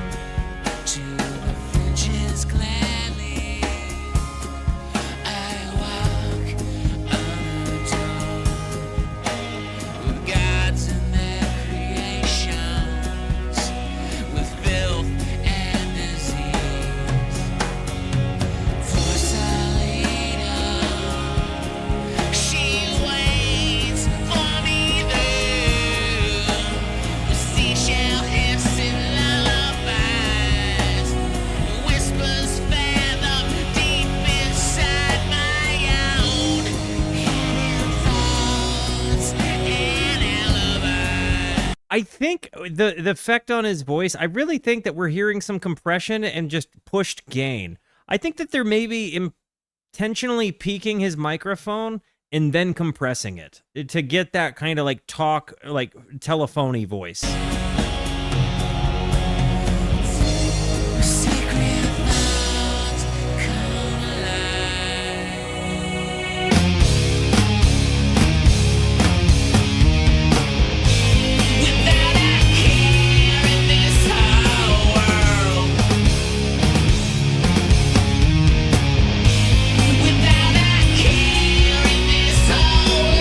Nugget stretch 69 months! Bro! 69 months of being a subscriber on a 69-month streak? The man just comes in and says, nice? 69! Like, since the Gamerooski days, like, deep into the Gamerooski days, like, that is one stretch of nugget, my guy. I know that this is going to live forever on this YouTube video as well. So recognize, Nugget Stretch, that you saved lucky number 69 for the Twitch front page, as well as the Smashing Pumpkins Melancholy and the Infinite Sadness video. 69 months of hanging out with me, dude. You've seen me through some life changes. Holy actual cats. Nice. Can we get some nice in the chat for the homie Nugget Stretch? Oh my gosh. What a nice.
Too loud, give me a sec.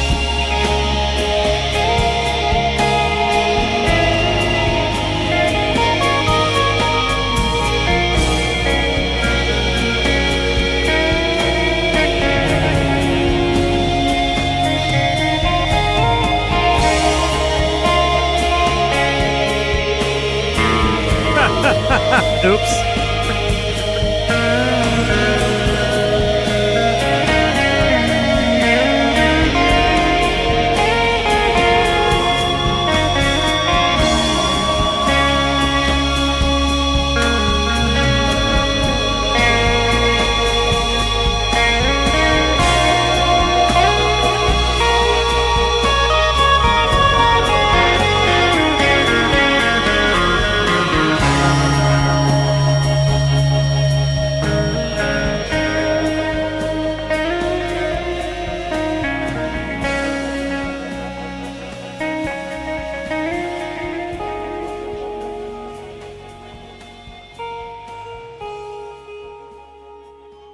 I love playing with delay stuff, guys. There's something about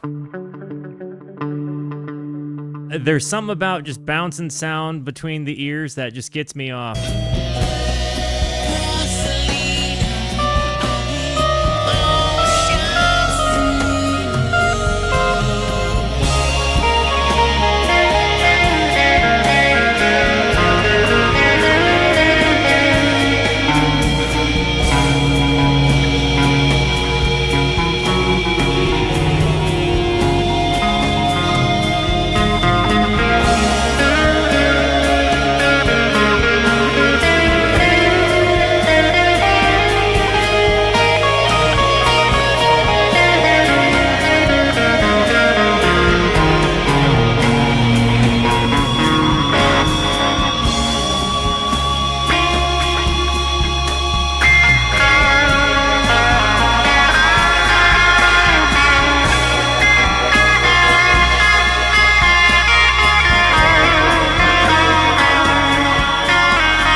I'm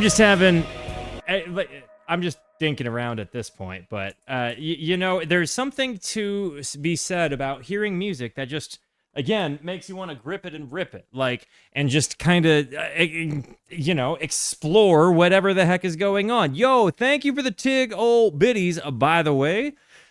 Oh, dudes, I think this was it was, what an epic. You know what I mean? Like, what an epic. That was beautiful. What is, I don't, I've had so many different songs where I thought to myself, this might have been my favorite. This might have been my favorite. This might have been my favorite. And I think that's just the makings of a good album, you know? Like, your favorite is the one you're listening to in the moment. The new bass should be here Friday. I've been tracking the shipping. New bass should be here Friday. You guys are gonna have to help me name it. But yes, new bass will be here Friday. Cannot wait. Let's close out side 1 of this album, huh? Let's do this thing. Let me know what's been your favorite song of side 1. Let's go into Take Me Down.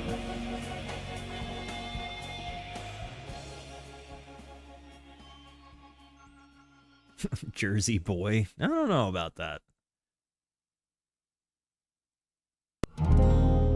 Oh. Big reverbs on acoustic guitars here.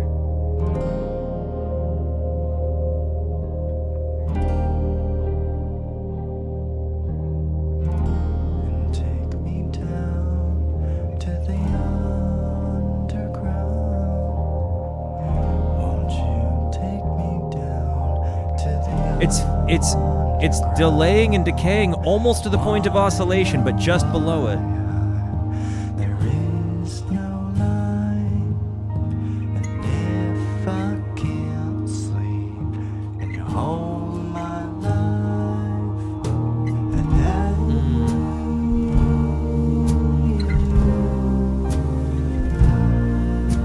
and all I see is you. What a tremendously different ending to this song, or to this side of the album.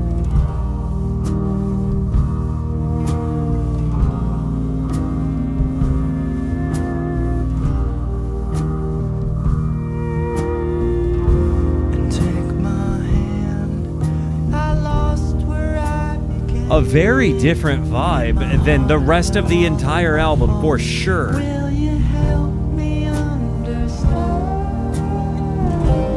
I believe in you. You're the other half. So I'm guessing that this is the other singer that isn't Billy, right? Because I'm not gonna lie, I would listen to his solo work if he has it. Like, if it sounds like this is lovely. I love the atmosphere. I love the ambience. I kind of love the sincerity of his voice that isn't trying too hard, but just kind of being he's just singing a song. All of my faults. Will you help me understand? I believe in you. You're the other half of me. Soothe and heal. When you sleep, when you dream, I'll be there if you need me. Whenever I hear you say, I'm so happy this one made it onto the album.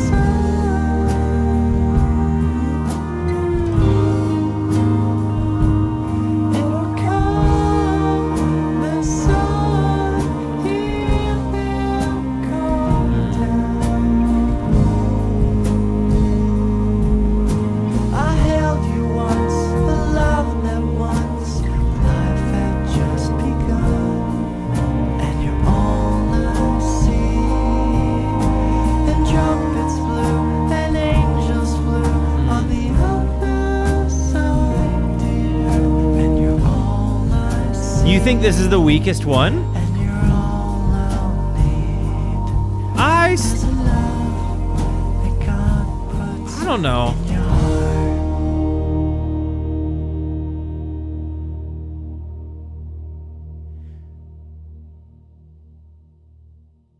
I really, really, really loved this one. I thought that this was beautiful. I mean, I thought that it was such a sentimental, loving approach. At the very end, I especially, I really, really loved it. I really think that this defines a lovely song. And to talk about closing the side of, side 1 down that way, that's a big, that's actually a kind of a daring move. Like, it doesn't close the entire album down that way, but it sets up a completely different vibe than what you've been giving the whole time. There's not been a single song that I have disliked. like I said, I wasn't the biggest fan of an ode to no one. That was kind of just medium okay to me. But I've been nothing but wowed throughout this. You get so many different vibes from the band that you don't realize they have going into it if you're coming in like unfamiliar, like the soundscapey stuff, the ethereal nature of it. But then their ability to go from those floaty, fleeting moments into big, driving power chords with these fuzzed out tones and like powerful drum work. I mean, honestly, the drumming has been tremendous. Like his use of toms and fills with his just pronounced bass drum is incredible. I really wish more people would get their drum sound similar to this, because it's so clean and pure. It just really stands out there. Yo, Swan and Dead Memer, welcome to the Rooskies, homie. Rooskies, make the new friends feel at home. I have got to run and add and admittedly take another tickle. So I will be right back, and then we're going to come back and start side 2. Give me a few.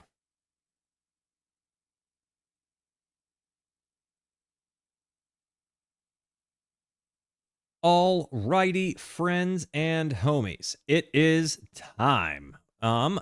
This is kind of been a phenomenal album experience on side 1 alone, right? Like on just the first album's portion of the double album, it certainly did not disappoint. I'm going to go like 9.5 out of 10. This is kind of defining exactly what it was I wanted. That was the end of side 4, end of the first disc in CD terms. Got it.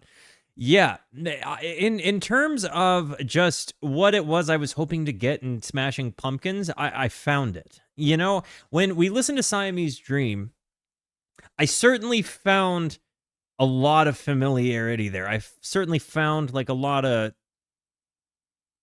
understanding in there, but then I also found some inspiration and tones. You know, I started thinking about, you know, my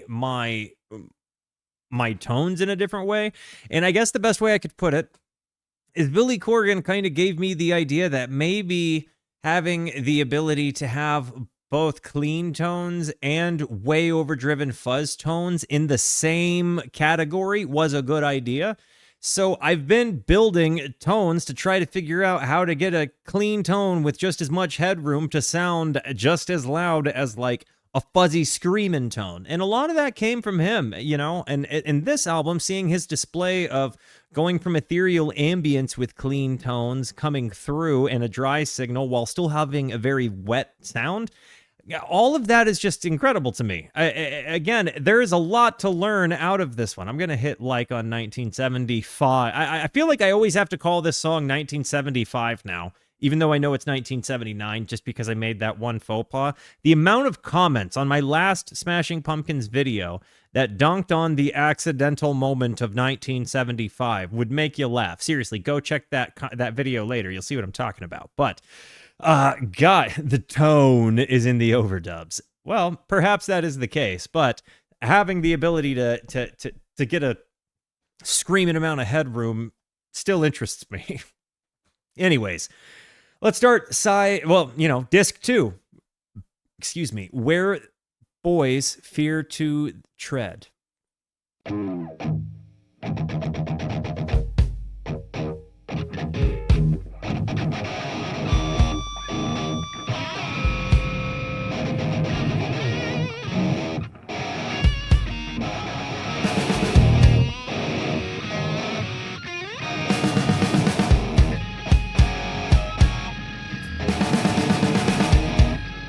The sounds are sampled from the PC game Doom. Okay.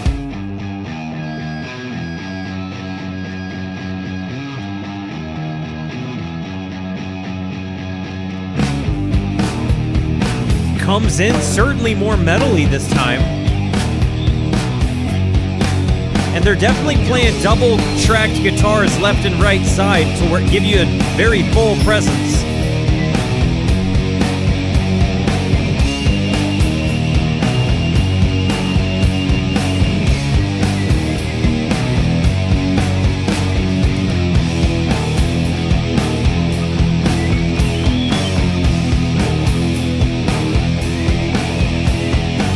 The swirly, reverby sounds.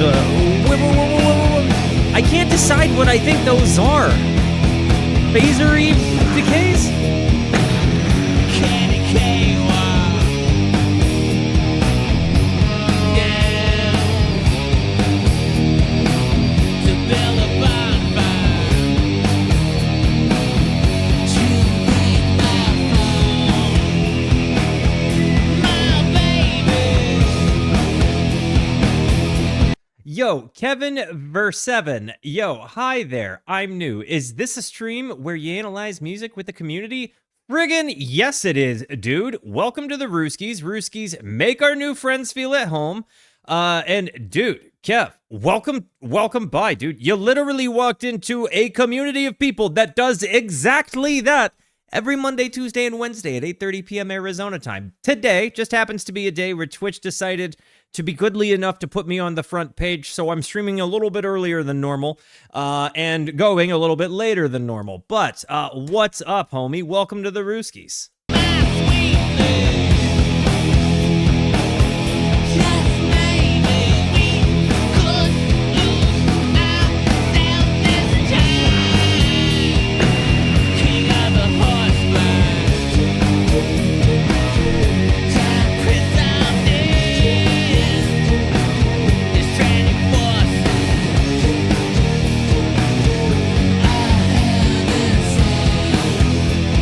Has Billy talked about his his relationship with like organized faith or religion or Christianity? Because it does seem to be a pretty consistent theme in his lyrics.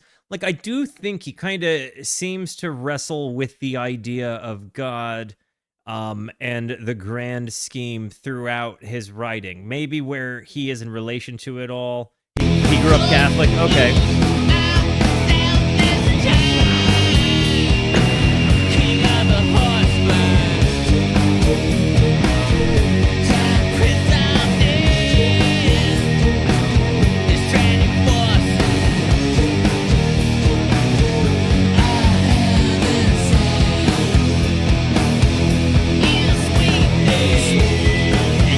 Thank you for the 100 tickle bitties of rock and roll fingers.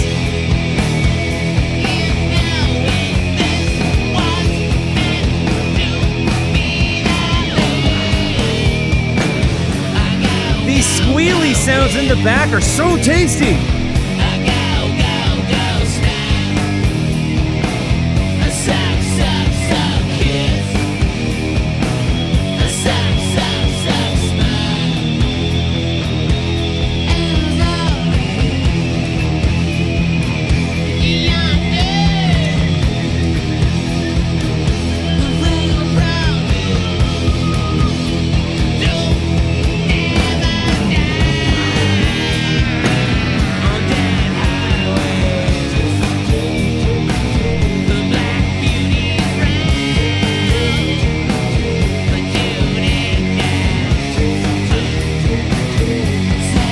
It's so interesting to me that their tones vary from like these clean, ethereal, jangly, sometimes like shoegazy sort of sounds to like actual like metal guitar sounds. I'm really impressed with them.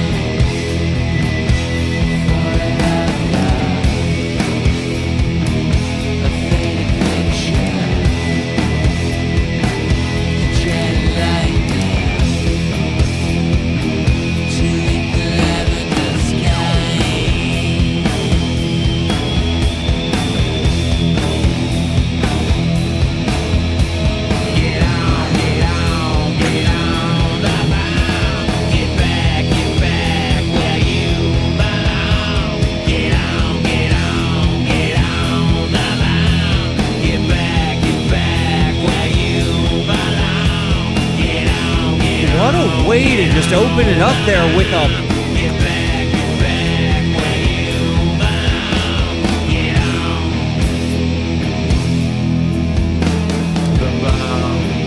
I want to say that it almost feels too intentional, right? When you go, it almost feels too intentional. When you start this album off with this just beautiful string soundscape, of ethereal thing, and you close the front side with this very delicate ditty, and then you come in just punching them in the face, just punching them right in the nose with the chonk, you know? It's such a shift.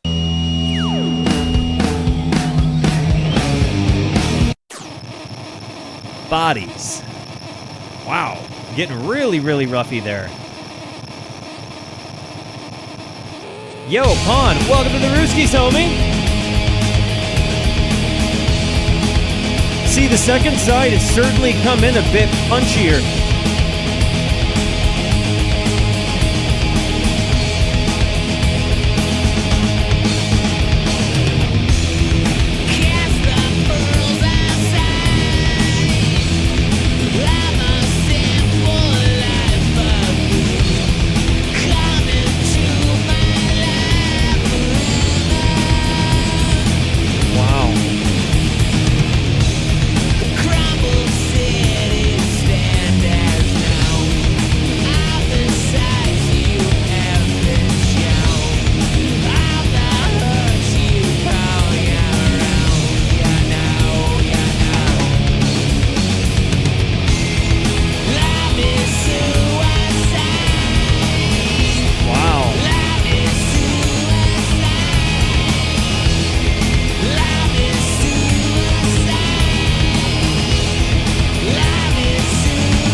You know, I've got to say, this is a really big, heavy lyric. Love is suicide. And I while it can feel that way sometimes in the midst of heartbreak, and you know, that heartbreak runs deeper than just a romantic one. You know, it can be a familial relationship where you're in a toxic relationship with a family member.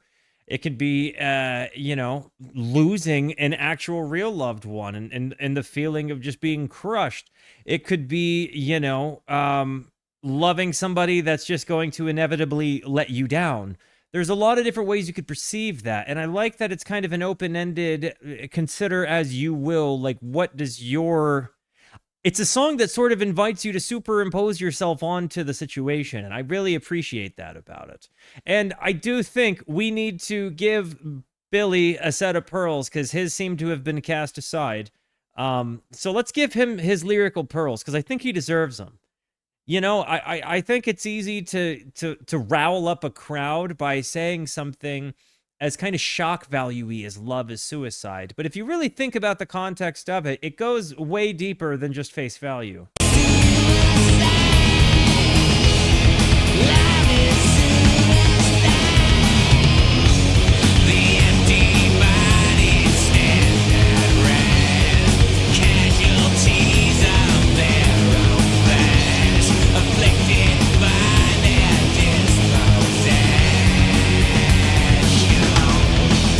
Not disposition, dispossession. Wordplay.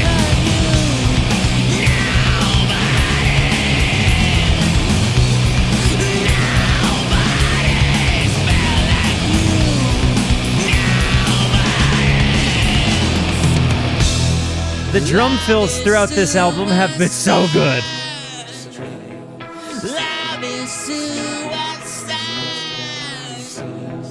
Ooh. Took it a little brown here.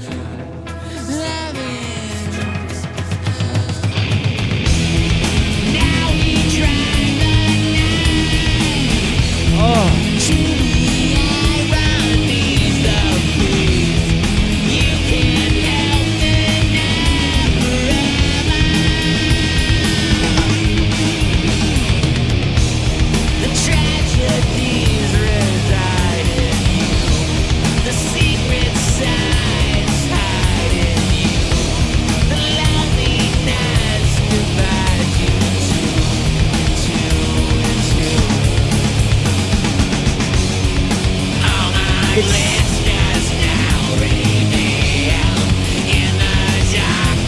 Honestly, it's kind of crazy how liberating the moment is when they get to the love is slewer slide part. Because it really does kind of uplift and soar the song there. It's almost a contrast of lyrical, like, you get this uplift with this really dark thing. It's so interesting.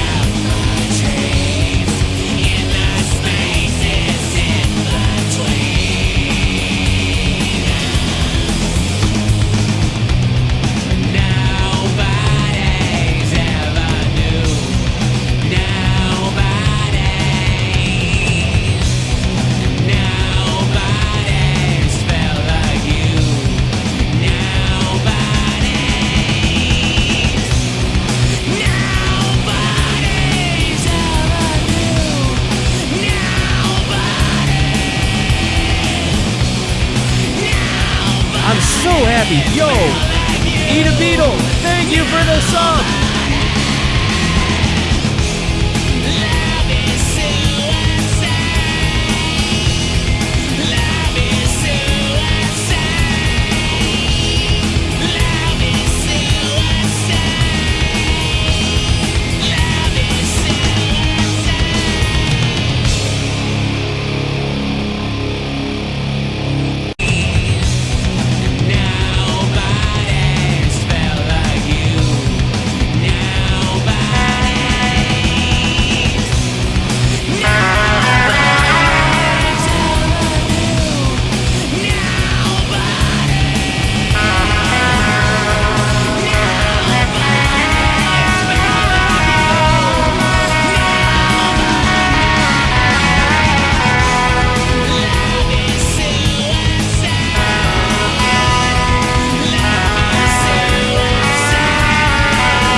This has just got it. It's got me wanting to jam. I'm not finding this particular song. It's okay.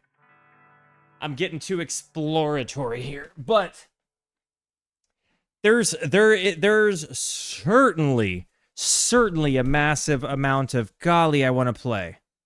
Bodies. I think that's kind of the.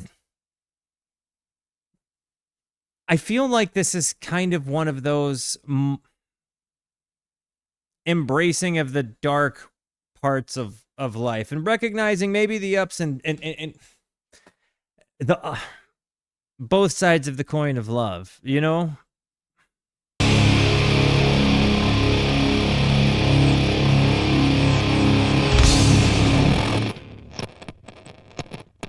That they leave those noises in there also, perfect. Ooh. Real phasery. Or flangery. Speak to me in a language I can hear. Here will be before I have to go. Deep in thought I forgive everyone. As the cluttered streets greet me once again. Oh, wow. I can't be late. What an interesting tone there. Supper's waiting on the table. Tomorrow's just an excuse away. So I pull my collar up and face the cold.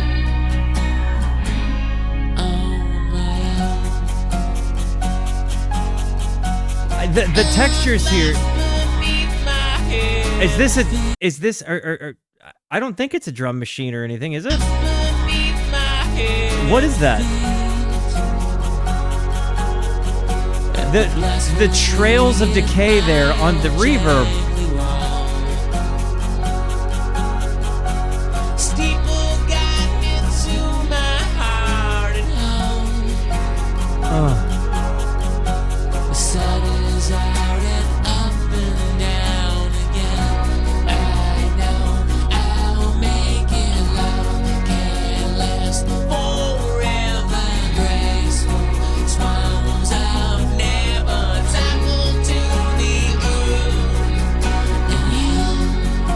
Yeah, maybe.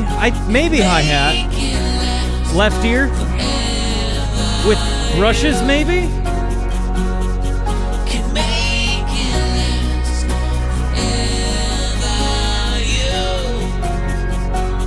It's like a combination of maybe a flanger Leslie speakery thing on the guitar. 33 is so good.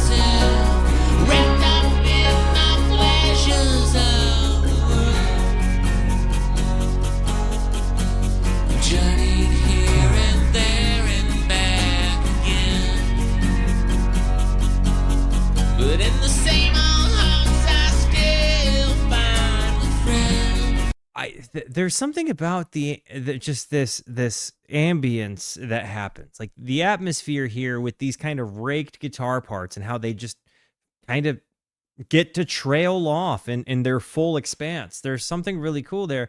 But then he has these moments in the lyrics that just really punch me between the eyes. And for a moment, I lose myself, wrapped in the pleasures of the world. You know, when he's reflective, he's so honest about what he's reflecting on. And I really appreciate that.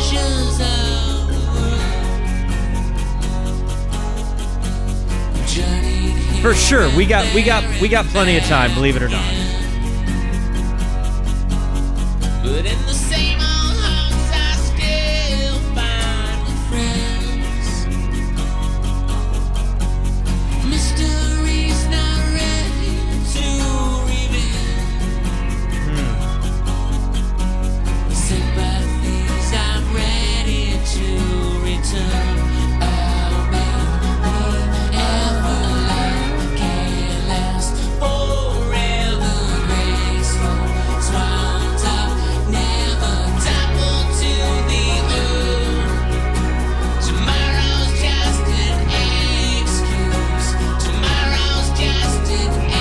His commentary on love throughout this album has been so up and down, like positive and negative.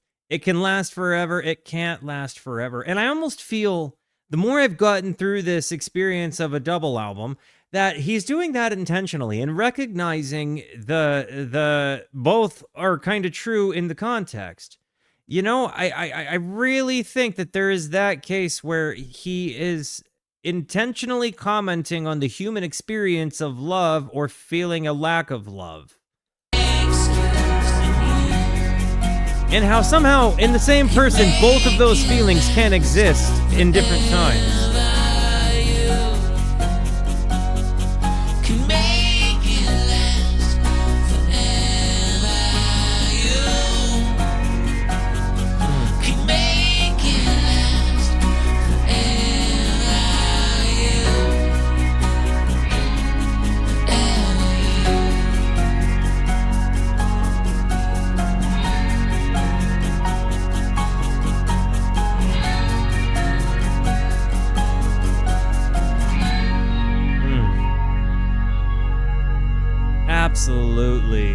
Absolutely beautiful.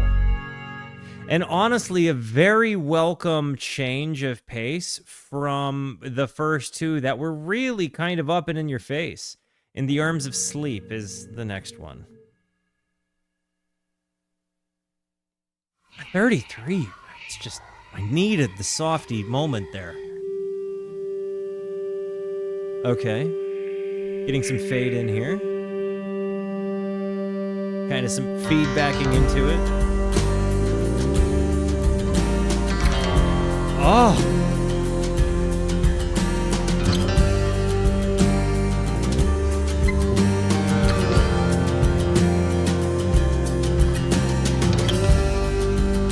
Sleep will not come to this tired body.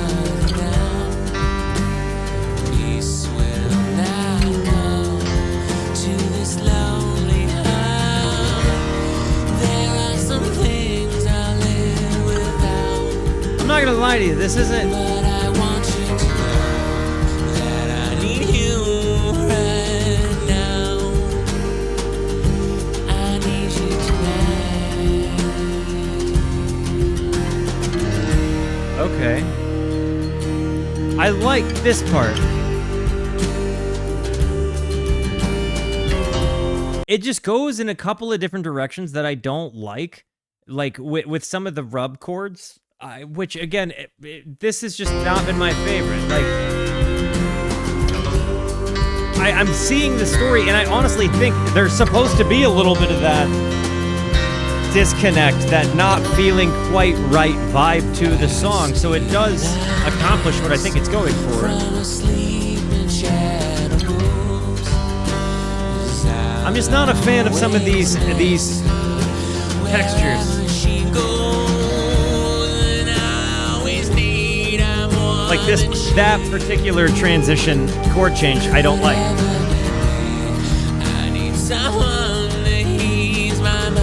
There it is again.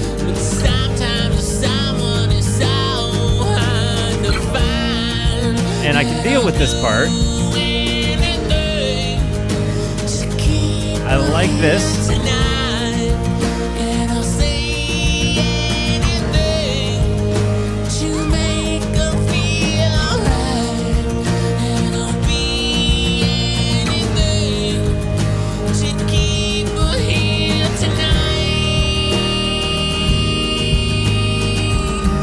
This part right here, best part of the whole song. The rest of it, honestly, I could kind of do without. I'm not.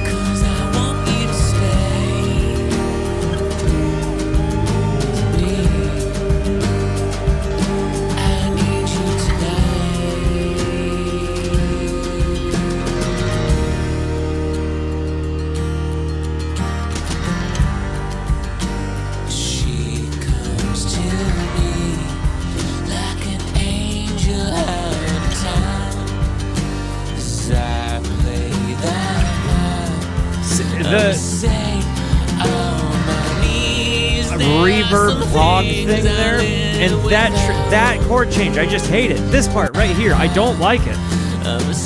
Going from this to this. There are some things. Don't like that part. It kills it for me.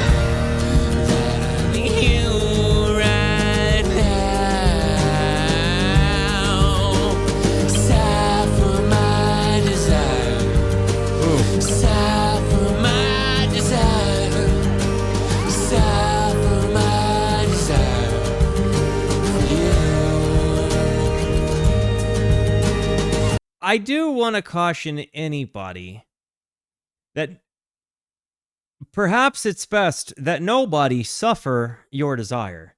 And I say that because maybe we should work on ourselves before that, is all I'm saying.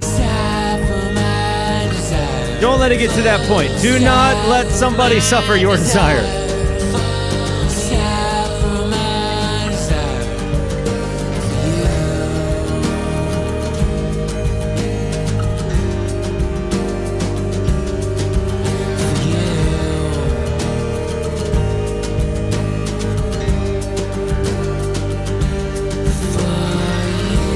Somebody should be really excited about your desire for them in a positive way that is healthy, and you should desire in a healthy way.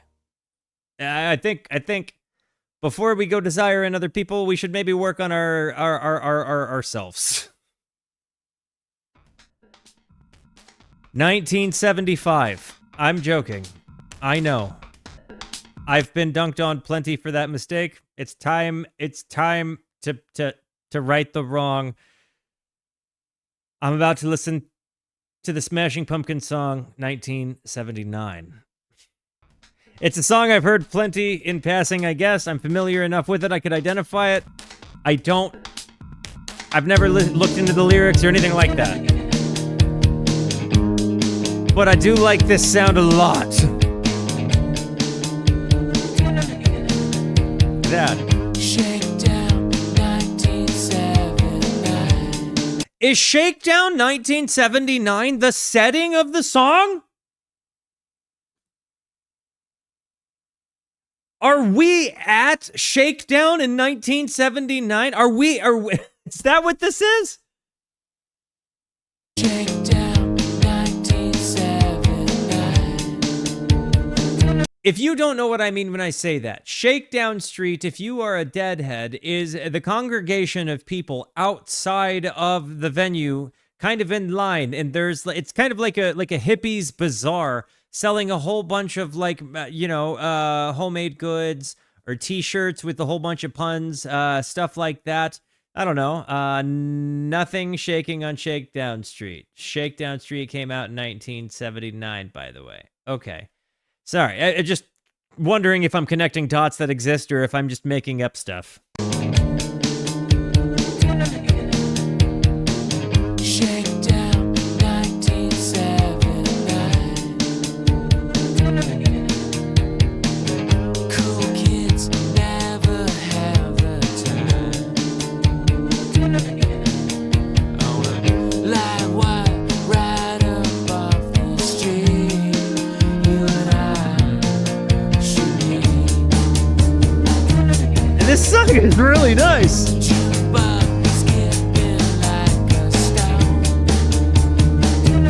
And when I say that, it kind of seems like a touch of nostalgia is in the song. I'm not like necessarily too familiar with it outside of just hearing it in passing, right? But like the song presents the feeling of nostalgia with the lyrics.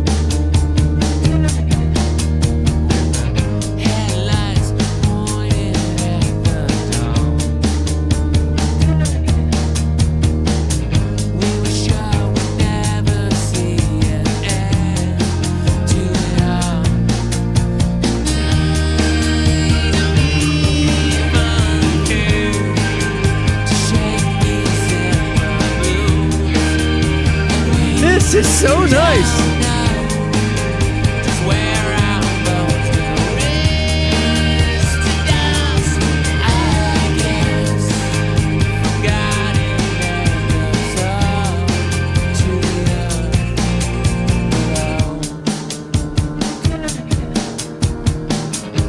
Funny story for me back in the day. When I first heard this track, I was not very familiar with Smashing Pumpkins or Led Zeppelin, other than being aware of their names. And for some reason, my wires got crossed, and for a moment, I thought 1979 is a Led Zepp song. I had a friend who was a huge Zepp head and asked me to burn him a couple of albums of them, expecting to find 1979 in them. I didn't. But I did end up discovering Led Zepp as a result. Oh, I love a good story. Oh, I love a good subtext story. See, that's the stuff that I kind of live for. When you guys share those nuggets with me, there's just some, because I kind of connect in my own brain, like having discovered bands similarly, right? So again, any of that stuff is welcome.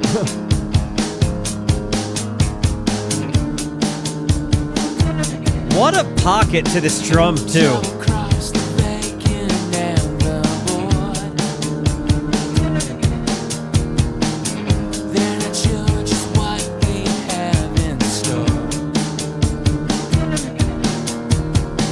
Nearly a Billy on Spotify. Wow.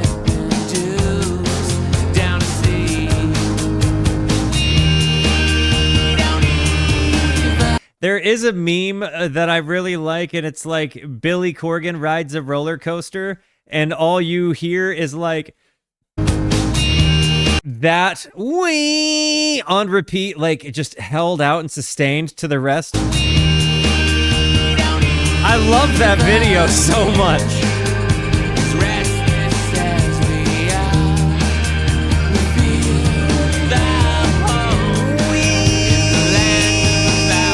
Thank you for the tickle bitties.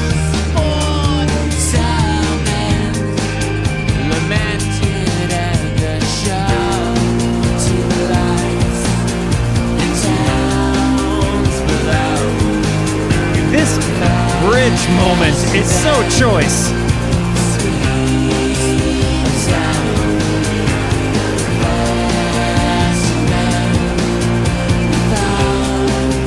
We got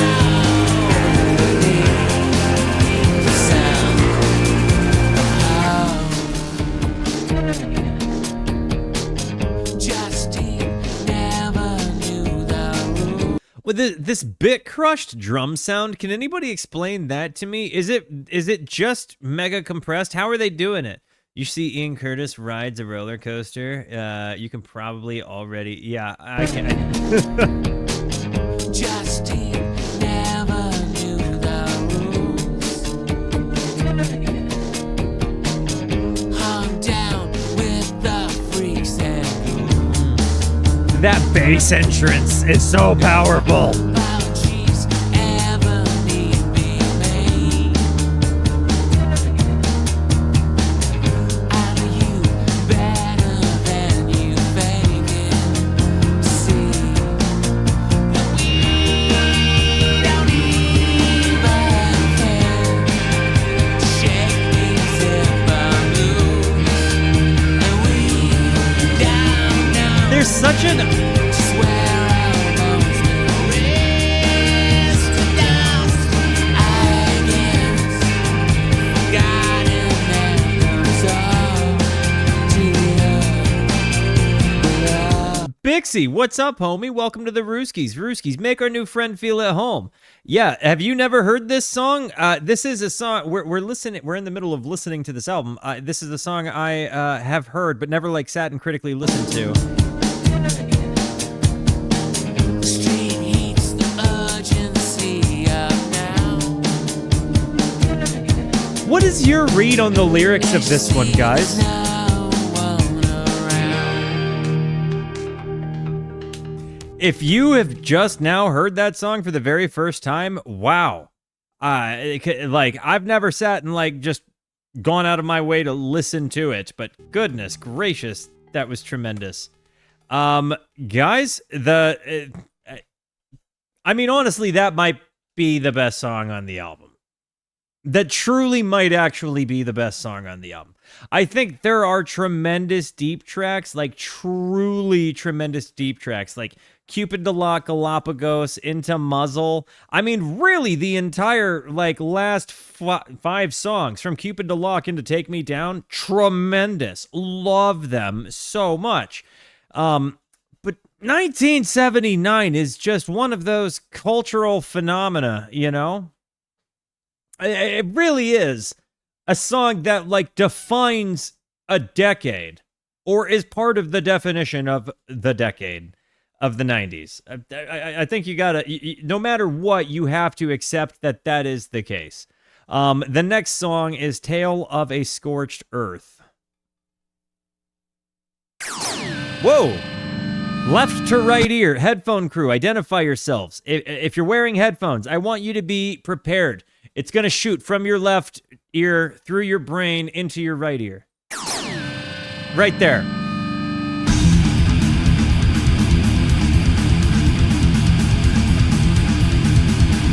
Whoa, what a shift!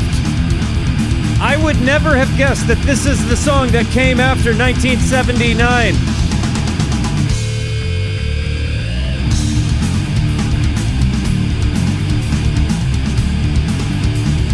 I didn't see that coming.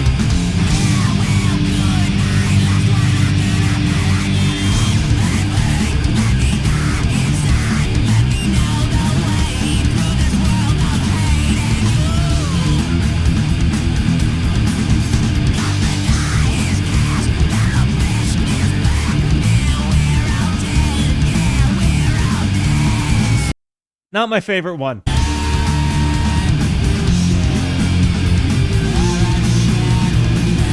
It wasn't going to be fair to any song that came after 1979. Let's be real about it. It was not going to be fair.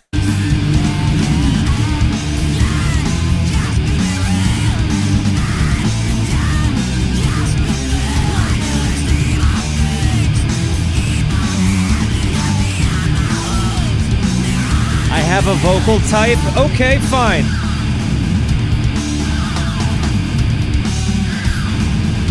I can accept that I love the tones, I love the music. This is true.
Like, I want more of Billy's voice. I want to hear it more present in the mix, you know? Like, I wanna hear our man better than what he's letting us hear him, you know? I like the tones. I like the texture. I don't mind it, but even the lyrics are a little aggressive, but I would just like to hear him sing it better.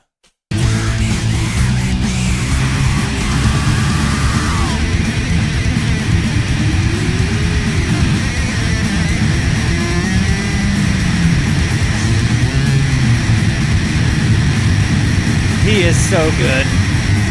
He's the best dog.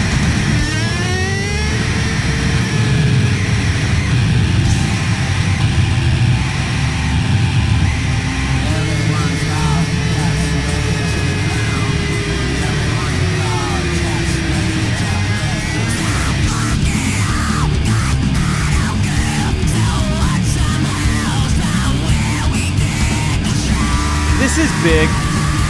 It's punky, it's fast, it's aggressive. Now, this one isn't for me. It's okay.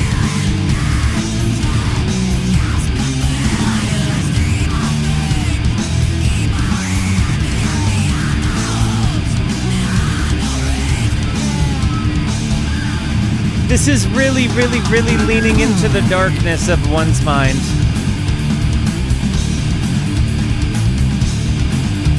Yeah, I think so, Pond. I think you're right, man. I think, not that I like to call out my least favorite song in the albums. Sometimes they just kind of stand out, and I think, I realized that was the case. But it is what it is.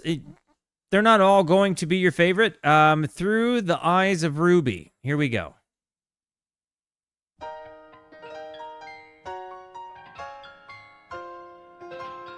Ooh, I love this, like, picking the guitar sound above the neck, or below the bridge.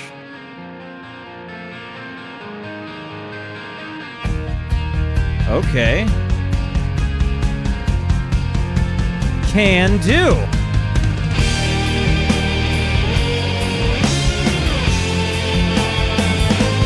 This is what I want my pumpkins to taste like.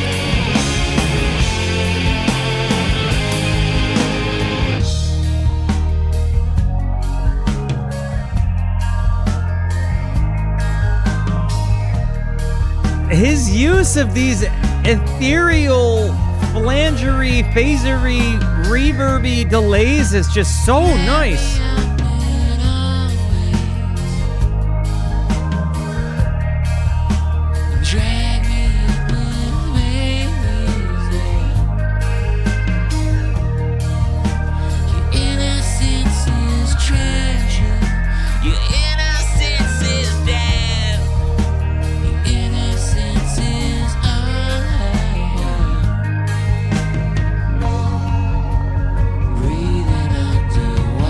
Build up there. Ooh!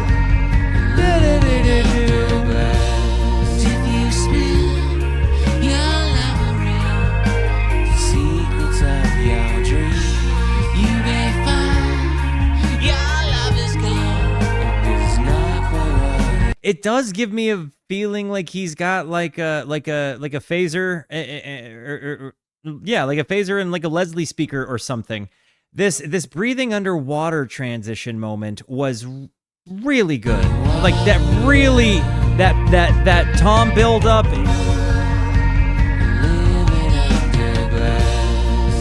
Right there. Lovely.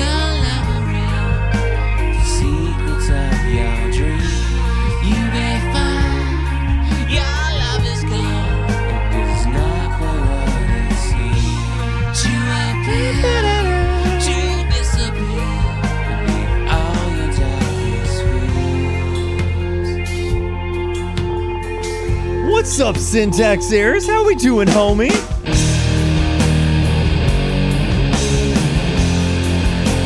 To the point, I think I might agree with you that this is the most Siamese dreamy track on the album that I've heard so far.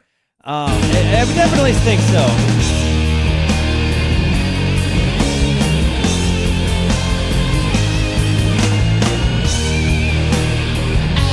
What's up, Uni?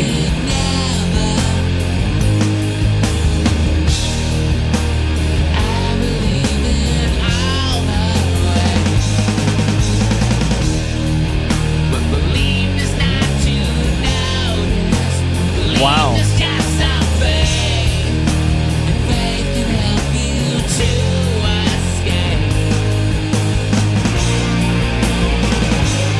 He's really, really wrestling with his.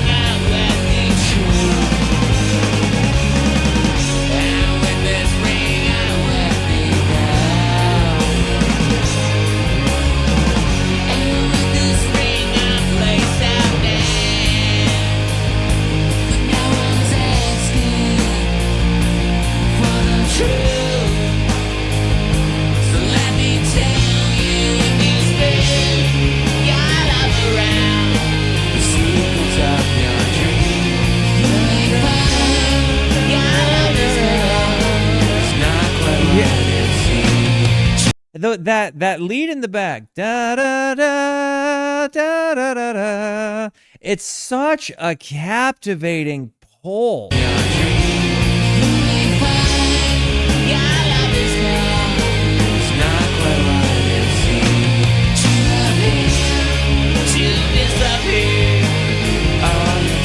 Absolutely yes.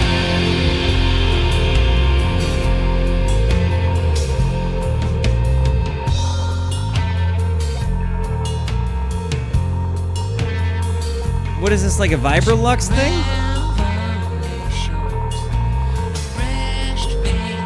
Listen to that pronounced bass.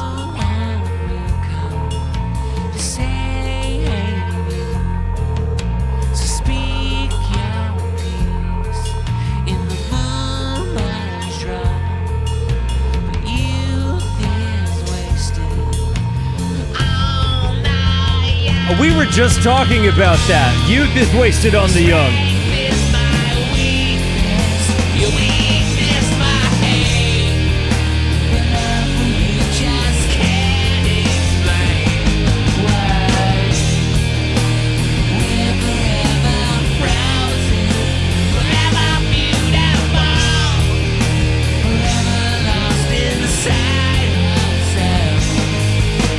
There is a little bit where I think he writes an intentional abstract.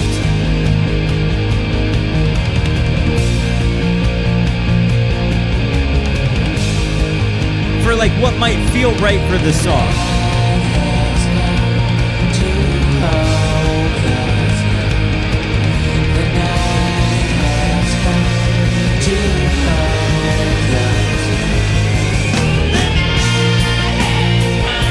The send it moment, yes!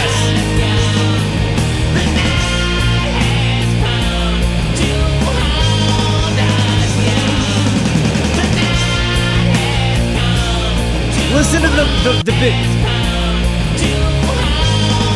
Right here. Yes!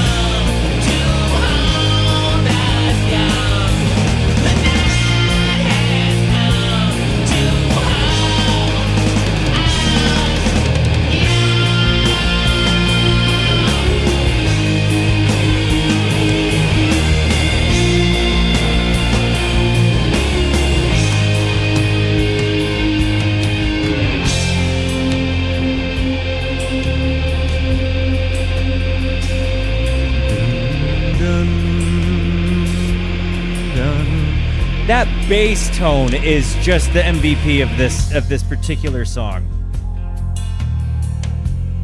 It really is the definer of the song, dude.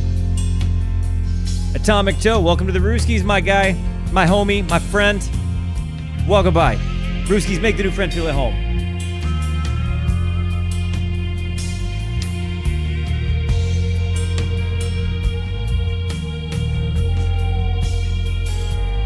Loving the soundscaping here. He's definitely doing a lot of layering. But man, is that bass just cooking.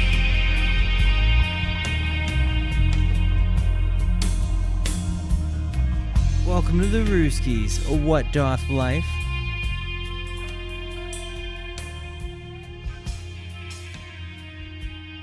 I'm just feeling this.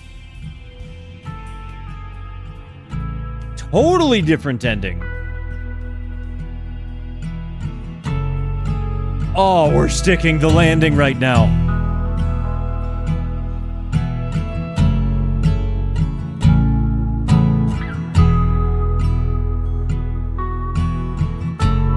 Oh.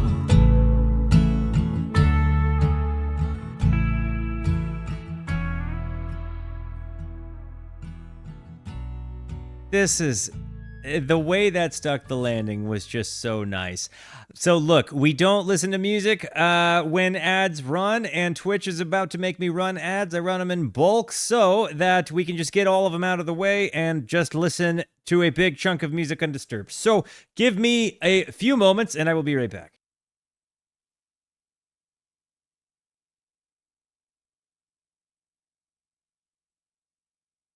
Good news. I let my dog out and I got a cookie. And I peed. And I washed my hands.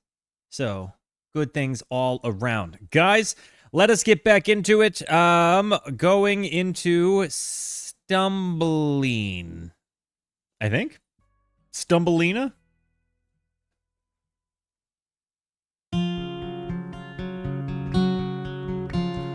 Boredom's in the bathroom, shaking out the loose teeth. Sally's in the stirrups, claiming her own destiny. And nobody nowhere understands anything about me. And all my dreams. I love this acoustic guitar sound.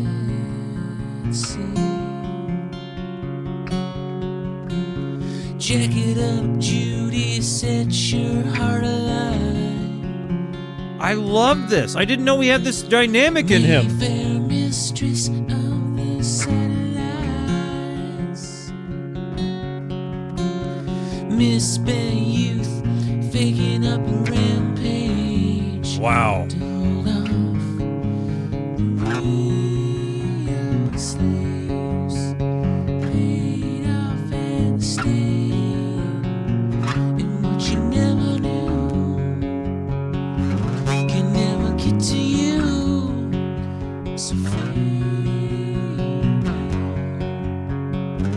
I'll be a Stumbleine. Stumbleine. Okay. I'll be a super queen. A rare moment where you hear the song name in the song. Jukebox fuck up, hanging around the drugstore. No matter what you say, he'll be back for more. Oh my gosh. Mommy's in the manger with the little kids. She's got her reasons. I adore this.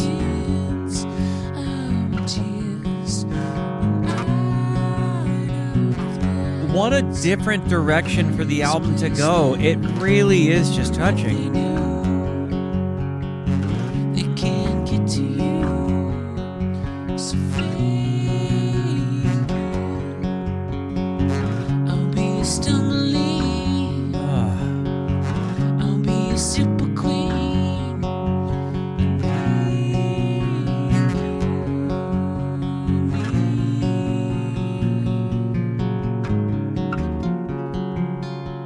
This particular song, I adore. Any standouts on disc 2? I mean, honestly, I would say, realistically, yeah, probably 1979 and Stumbleine right now are my highlights here. Come around, Ruby.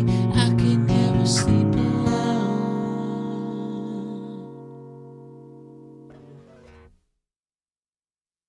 Golly goodness. That was, is there a significance that we know of to Come Around Ruby, I Could Never Sleep Alone? That lyric ends the song with almost like like it ended before you got to hear it all, which feels like kind of the design. So X.Y.U is next.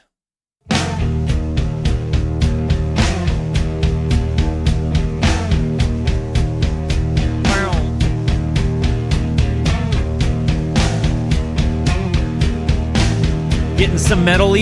I love the contrast going from one to the other.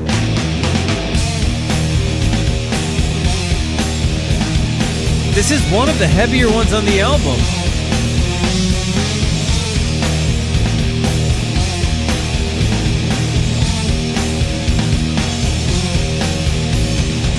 She didn't wanna be, she didn't wanna know. She couldn't run away 'cause she was crazy. She gave it all away. This came from the same jam session as Porcelain of the... Oh, wow.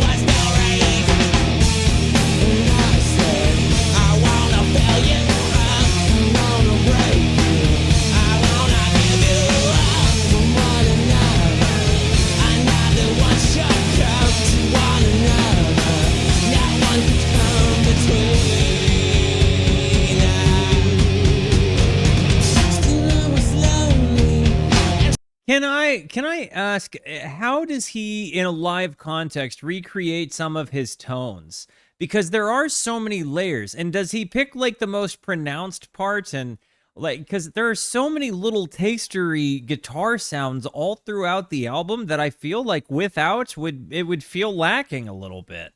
But he's got such a big sound. I'm interested to know how you feel they accomplish it live. If you've seen them in a live context, how did you feel their live representation was compared to their album representation? She was by my side, my one and only. Knows that she could never hide. I couldn't feel her, and it was just a game. 'Cause I was lonely and she was great. The boo-boo. Now take it back. I mean, even Alex Lifeson has kind of gone digital modeling.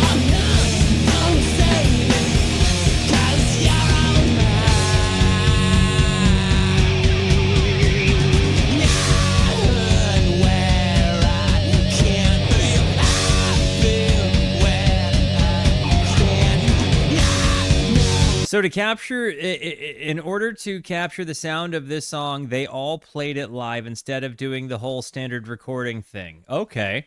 I like that. Because it's a huge song.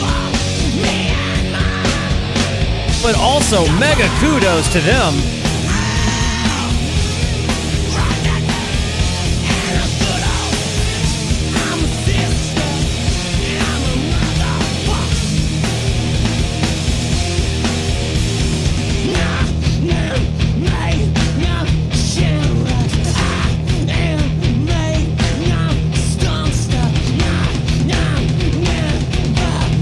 Listen to this drum build. Those toms just spank. That snare just spanks.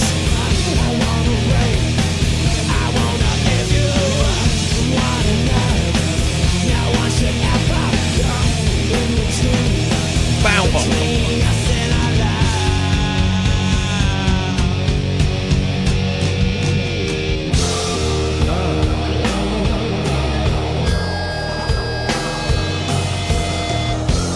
Oh, there's no doubt that the mids are scooped on this, for sure. And yo, Yersa, welcome to the Brewskis.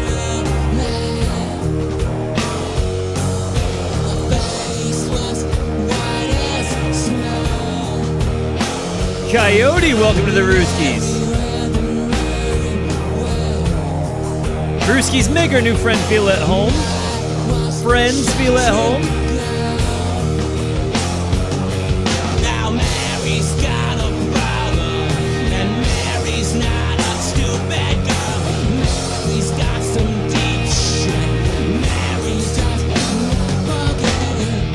This is heavy, dude.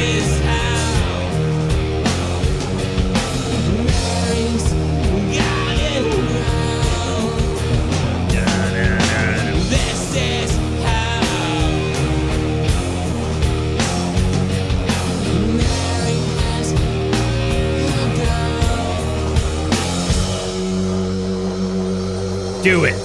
Drop it. Drop it. And in the eyes of the jackal I say come! There they go.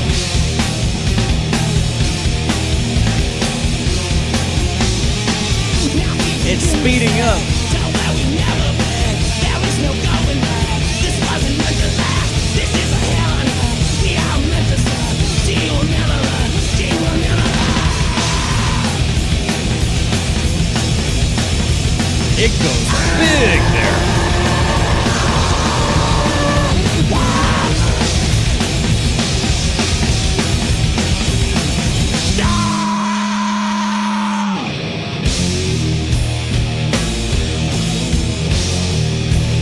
See, these tones I really like.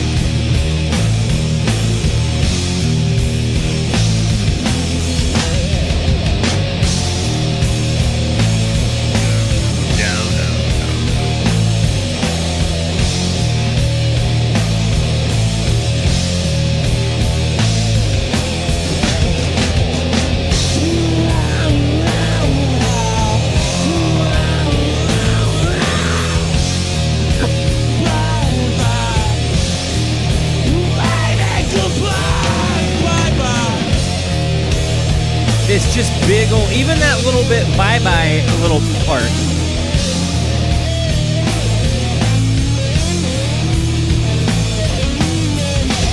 Hey, would you say this kind of sounds doom metal-y or sludge metal-y or stoner metal-y or somewhere in there? It is definitely Sabbathy.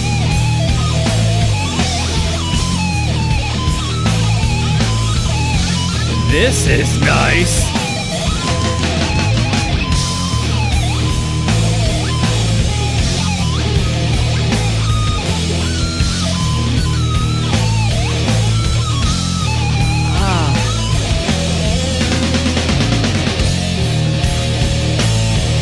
I love it.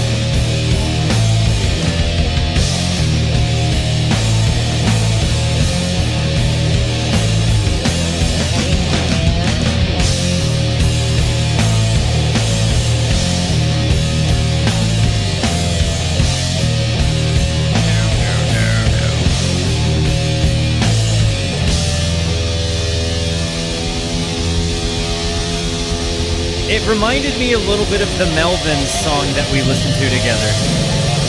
Some of.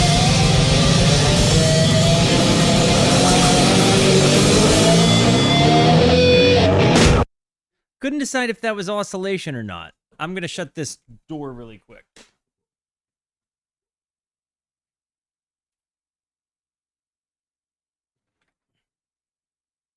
Melvin's Collie. Yeah. Yeah, that did remind me a bit of what I've heard of Melvin's. Okay, so coming into this, we only come out at night. Here we go.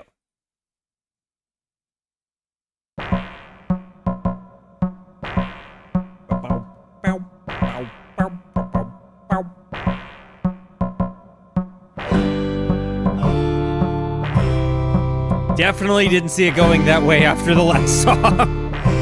Total change of pace.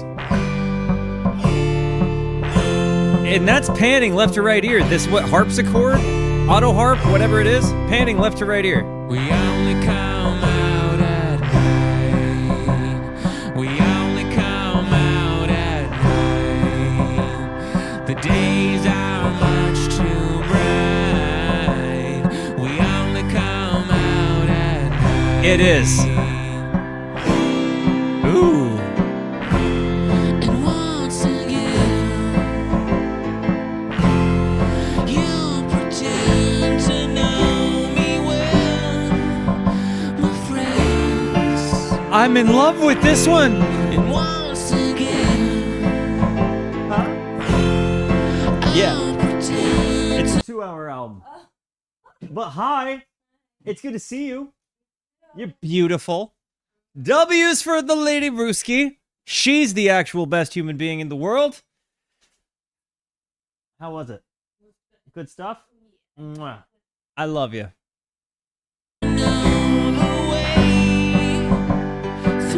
This has been one of my favorite vibes on the entire album. Once again.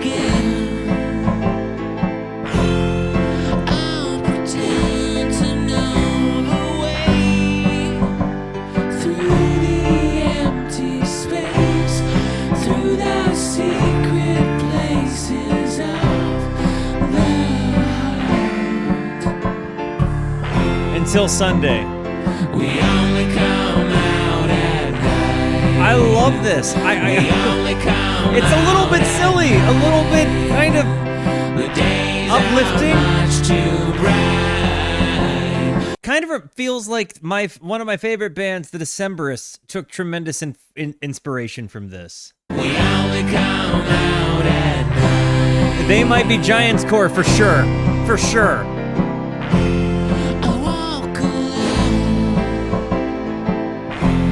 I walk alone to find the way. This chord progression is tremendous.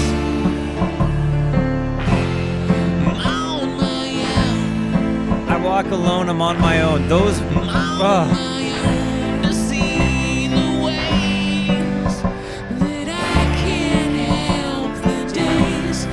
it's so broken down with this percussion sound. I'm okay, I know you can, and you can. We only come out at night. We only come out at night. The days are much too bright. We only come out at night. And once again, now This has been one of my favorites for sure. Just a little ditty that hits your heart, you know? there's an end to this begin. It will help you sleep at night. It will make it seem that right is always right. Alright. We only come out at night. Atomic Toe, I really love that story, that nugget. I love seeing people connect to this like that. The days are much too Yo, tape meta. bright. We only come out I love that. at night. Let me ask you, in what medium did you have this record? Did you have it on cassette, vinyl, CD? What'd you have it? Did you stream it first? Where was what was your medium?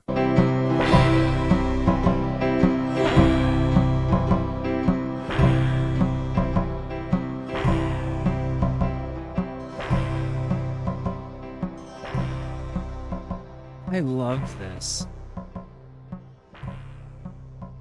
This song has been one of the most powerful ones to me.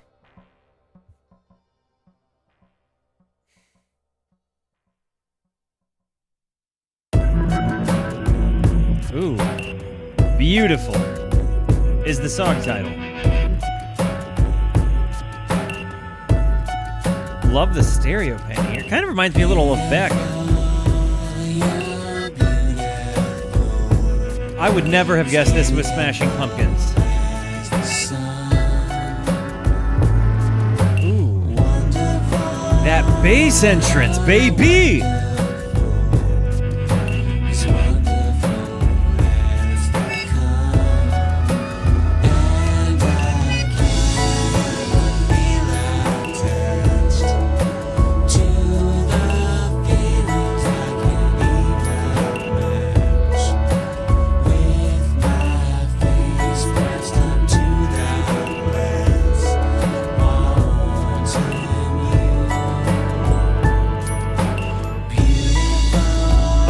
Wow.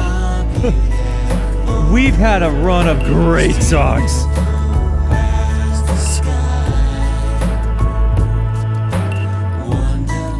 The spaciness into just the drop to dry.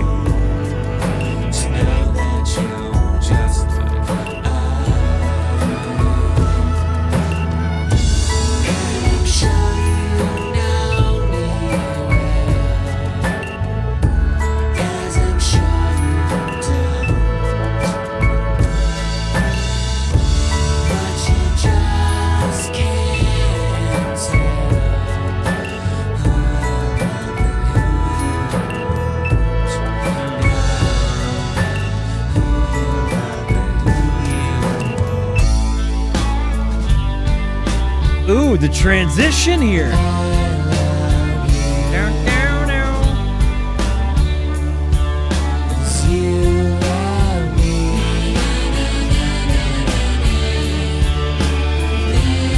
shifting tones and then the string accompaniment.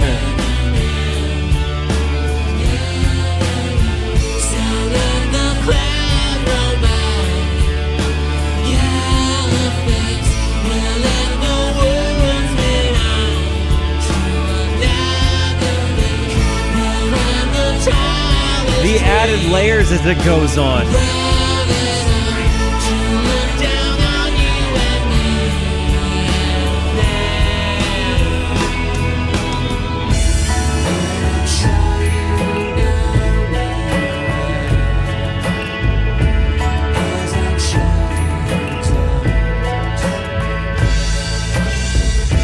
It's interesting. They really have these like kind of floaty sounds, but then they have these really big like crash transitions and fills, and it really adds this kind of big, boisterous, soft to it.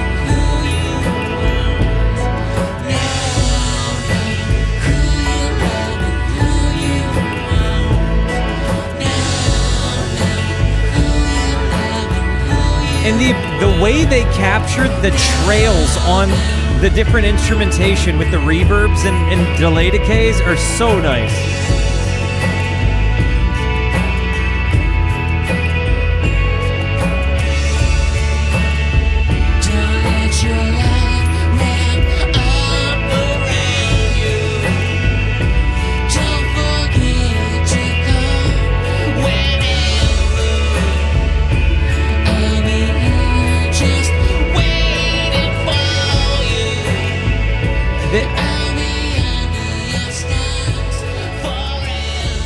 Of course, it's a board fade, but I've got to say, it was one of the most solid songs on the album, all the same. We've got 3 songs to go. I have to ask, for those of you that are revisiting the album, how is the revisit hitting you? And for those of you that are listening to this for the first time, how's it hitting you? I'm so happy I spent a good chunk of time listening to this album. The thing is, it's hard. I would never have had a chance to just sit and do a 2-hour-long album if I hadn't had an excuse to do it, like an 8-hour stream on front page of Twitch Day. So, guys, thank you for being a part of this with me. Lily, my one and only. Lily, my one and only. I would absolutely listen to this again. Are you kidding me? Like, I'm going to be very soon listening to this again.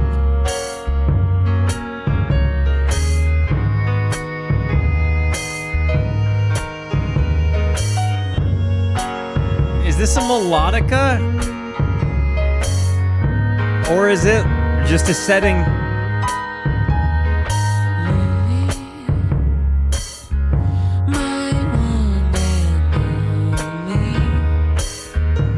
I love the bass line here. Da-dun, da-dun, da-dun,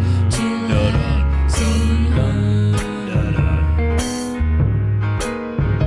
Oh, that's tasty.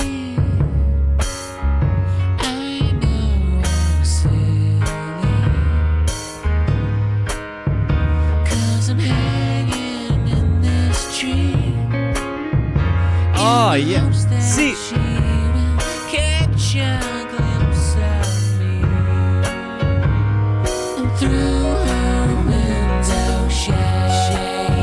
See, this is one I can get behind. This one has a country tinge to it, but it's not like a country, it doesn't have a country cringe to it. I can get behind kind of yeah, maybe Neil Young vibes.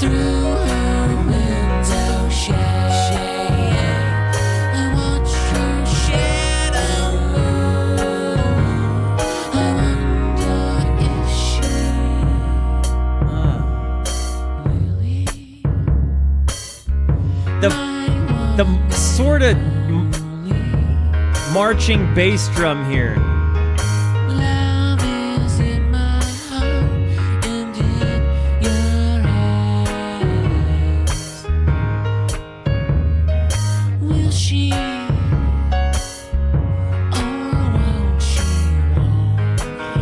Again, not a song I ever would have imagined Smashing Pumpkins would do.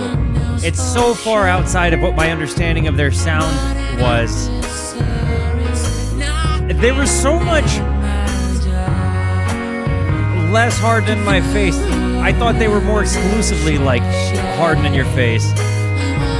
But these moments are so perfect.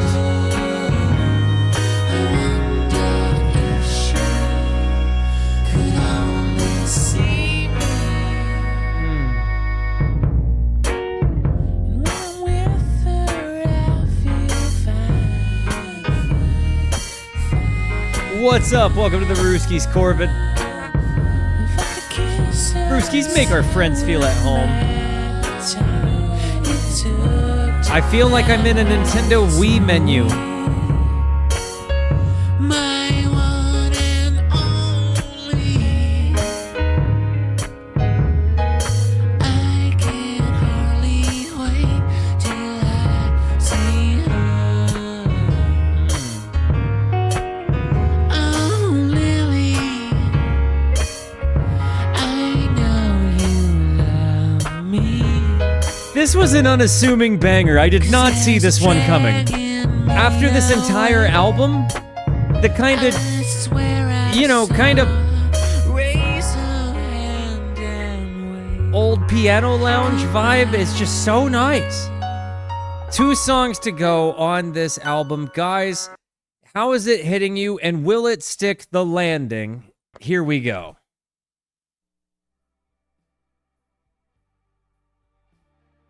Clarky Malarkey, you're such a sweet baby boy. I love you. Ooh. Fade into some ethereal, broken up, glitchy, reverby atmosphere. I beg you.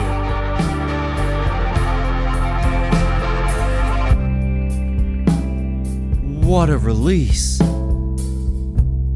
I want to hear the release again.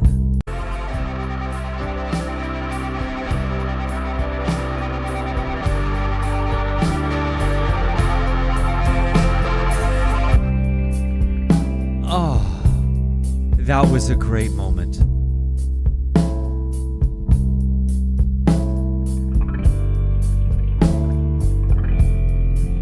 By starlight, I'll kiss you and promise to feel happy and leave you. Why? Does this remind anybody else of Mate Kudasai?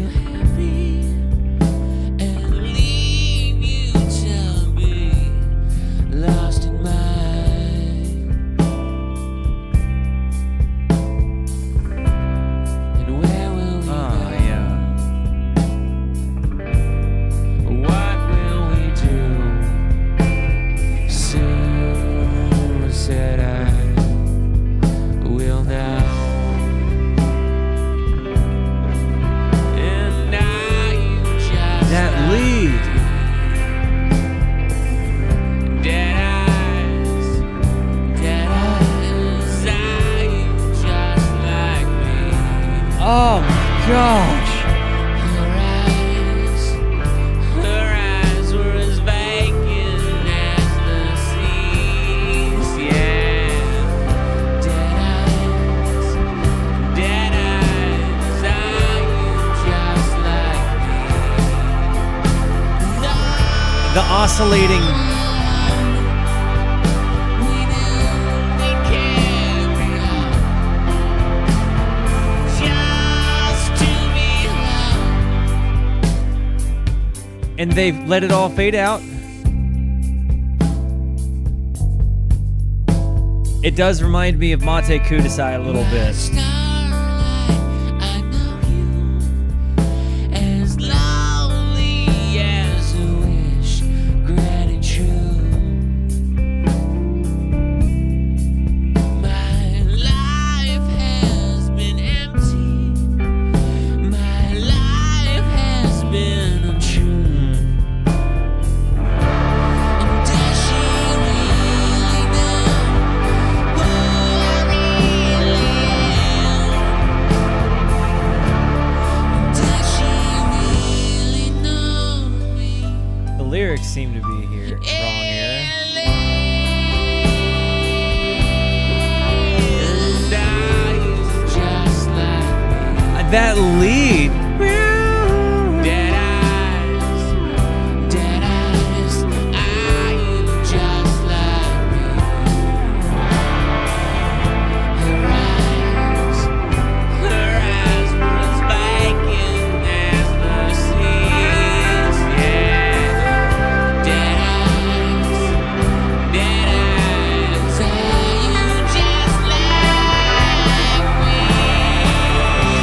Okay, hang on. I'm trying to. Okay, there it is. Just like me. Dead eyes, are you just like me?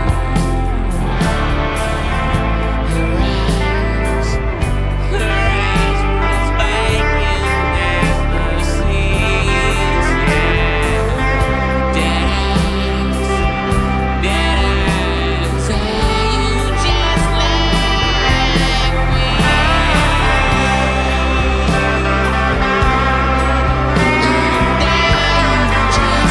me? Just like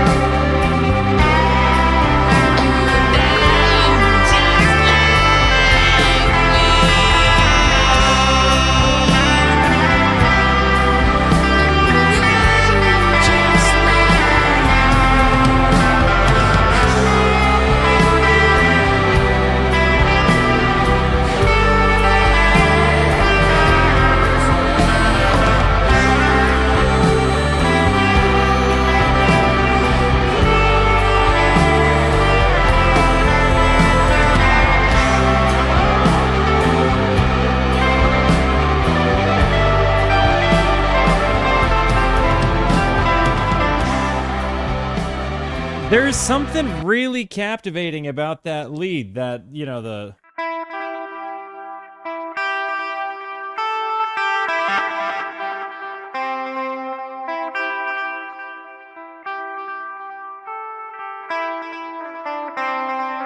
There's something there.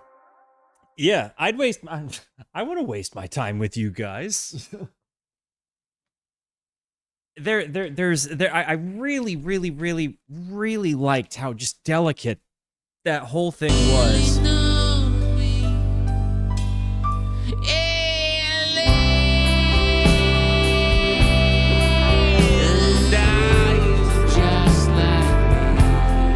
This is one that I really want to spend some time tone searching for, though, because it really does just have that kind of Robert Fripp, like, tone on the guitar all the way rolled back, fuzzed out, you know, kind of reverbed out thing. It feels like maybe King Crimson's DNA got a little bit up and into the Smashing Pumpkins. Dead eyes, are you just like me?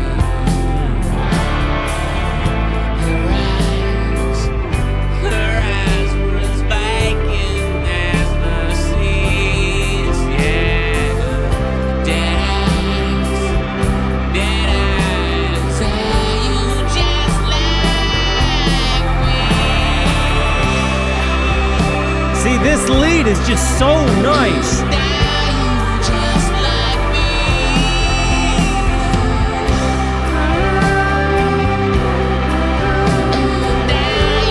Just like me.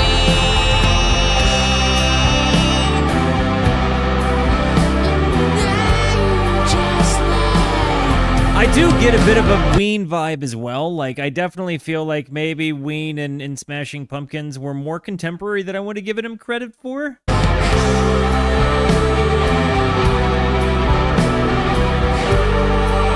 And Smashing Pumpkins fans, please recognize that Ween is one of my favorite bands, so don't go yucking on other people's yums and recognize the heart it's coming from. Like, that's high praise coming from me. I really, really think a lot of both bands.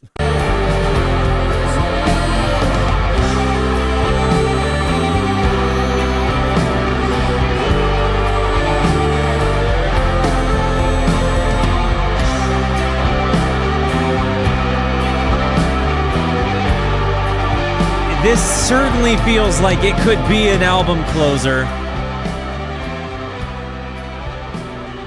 So I am interested to know Farewell and Goodnight, or is it going to stick the landing? Because golly goodness, does by Starlight ever just do a good job?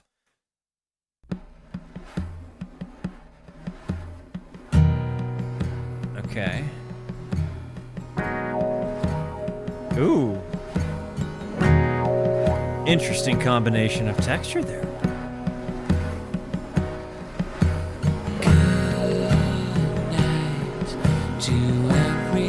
featuring vocals from everybody in the band. Okay. Sleep tight, may it hold you through the winter of a long night and keep you from the lonely. Good nugget there, Pikathulu. Dude, welcome to the Rooskies, by the way. Good first time comment. Holy cats. Goated entrance. Is your heart frayed and empty? 'Cause it's hard enough when no one understands your love. It's unsung and unsung. Good night, my love. Oh, yeah. Every hour This is a good one. in every day. The harmonies there, the delicate acoustic guitar sound with this atmosphere, the piano delicate. To all that's pure, that's in your heart. The phasery sort of sound on the guitar there. Ah.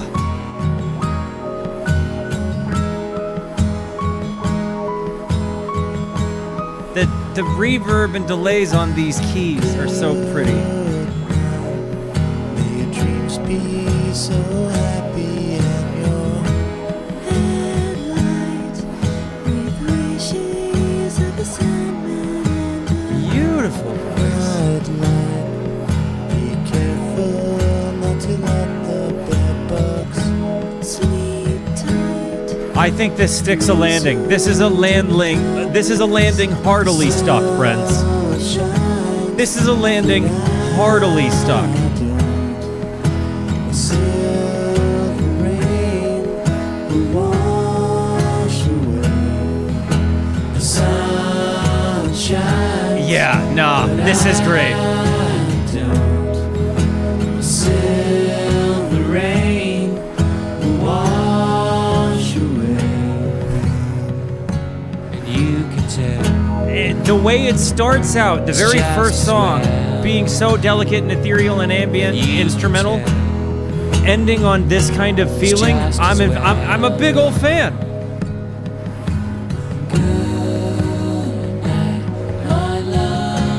There's an element where even that good night could be him saying it to the listeners. There's an element where he could be saying it to his love. There's an element where, there's embracing goodness in one's life and in one's people. Death Cab for Collie. Ah, speaking of, hey babe, I just saw you in the camera and I saw how cute you look in your robe, and I just wanted to tell you I loved you. Cool. Got that out of the way. Man, isn't she cool? All right, guys. No, not yet. And you can tell it's just as well. And you can tell it's just as well. We're actually planning a surprise Ween stream, just so you know. To every hour in every day. Good Babe, night, always. this song is literally just saying good night, my love, and I'm just thinking about the fact that you're getting ready to go to bed soon, and I think you might really enjoy this song. Check her out. My love, to every hour in every day. Good night, always, to all that's pure, that's in your heart.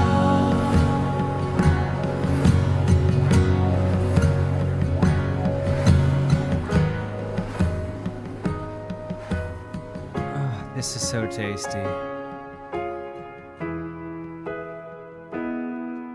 Headphone crew, this is your time to shine.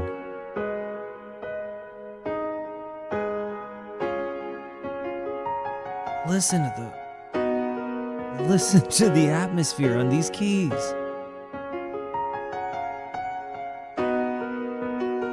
Oh.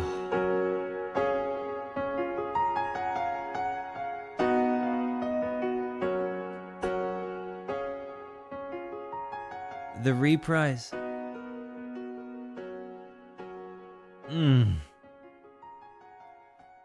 Holy frig, dude. Yo, Armed Cell, welcome to the Rooskies. Thank you so much for the follow. And that concludes what took me about 4 hours to listen to. A 2-hour album took me about 4 hours to listen to, and I don't regret a single moment of it, dudes. I do not regret a single bit of it.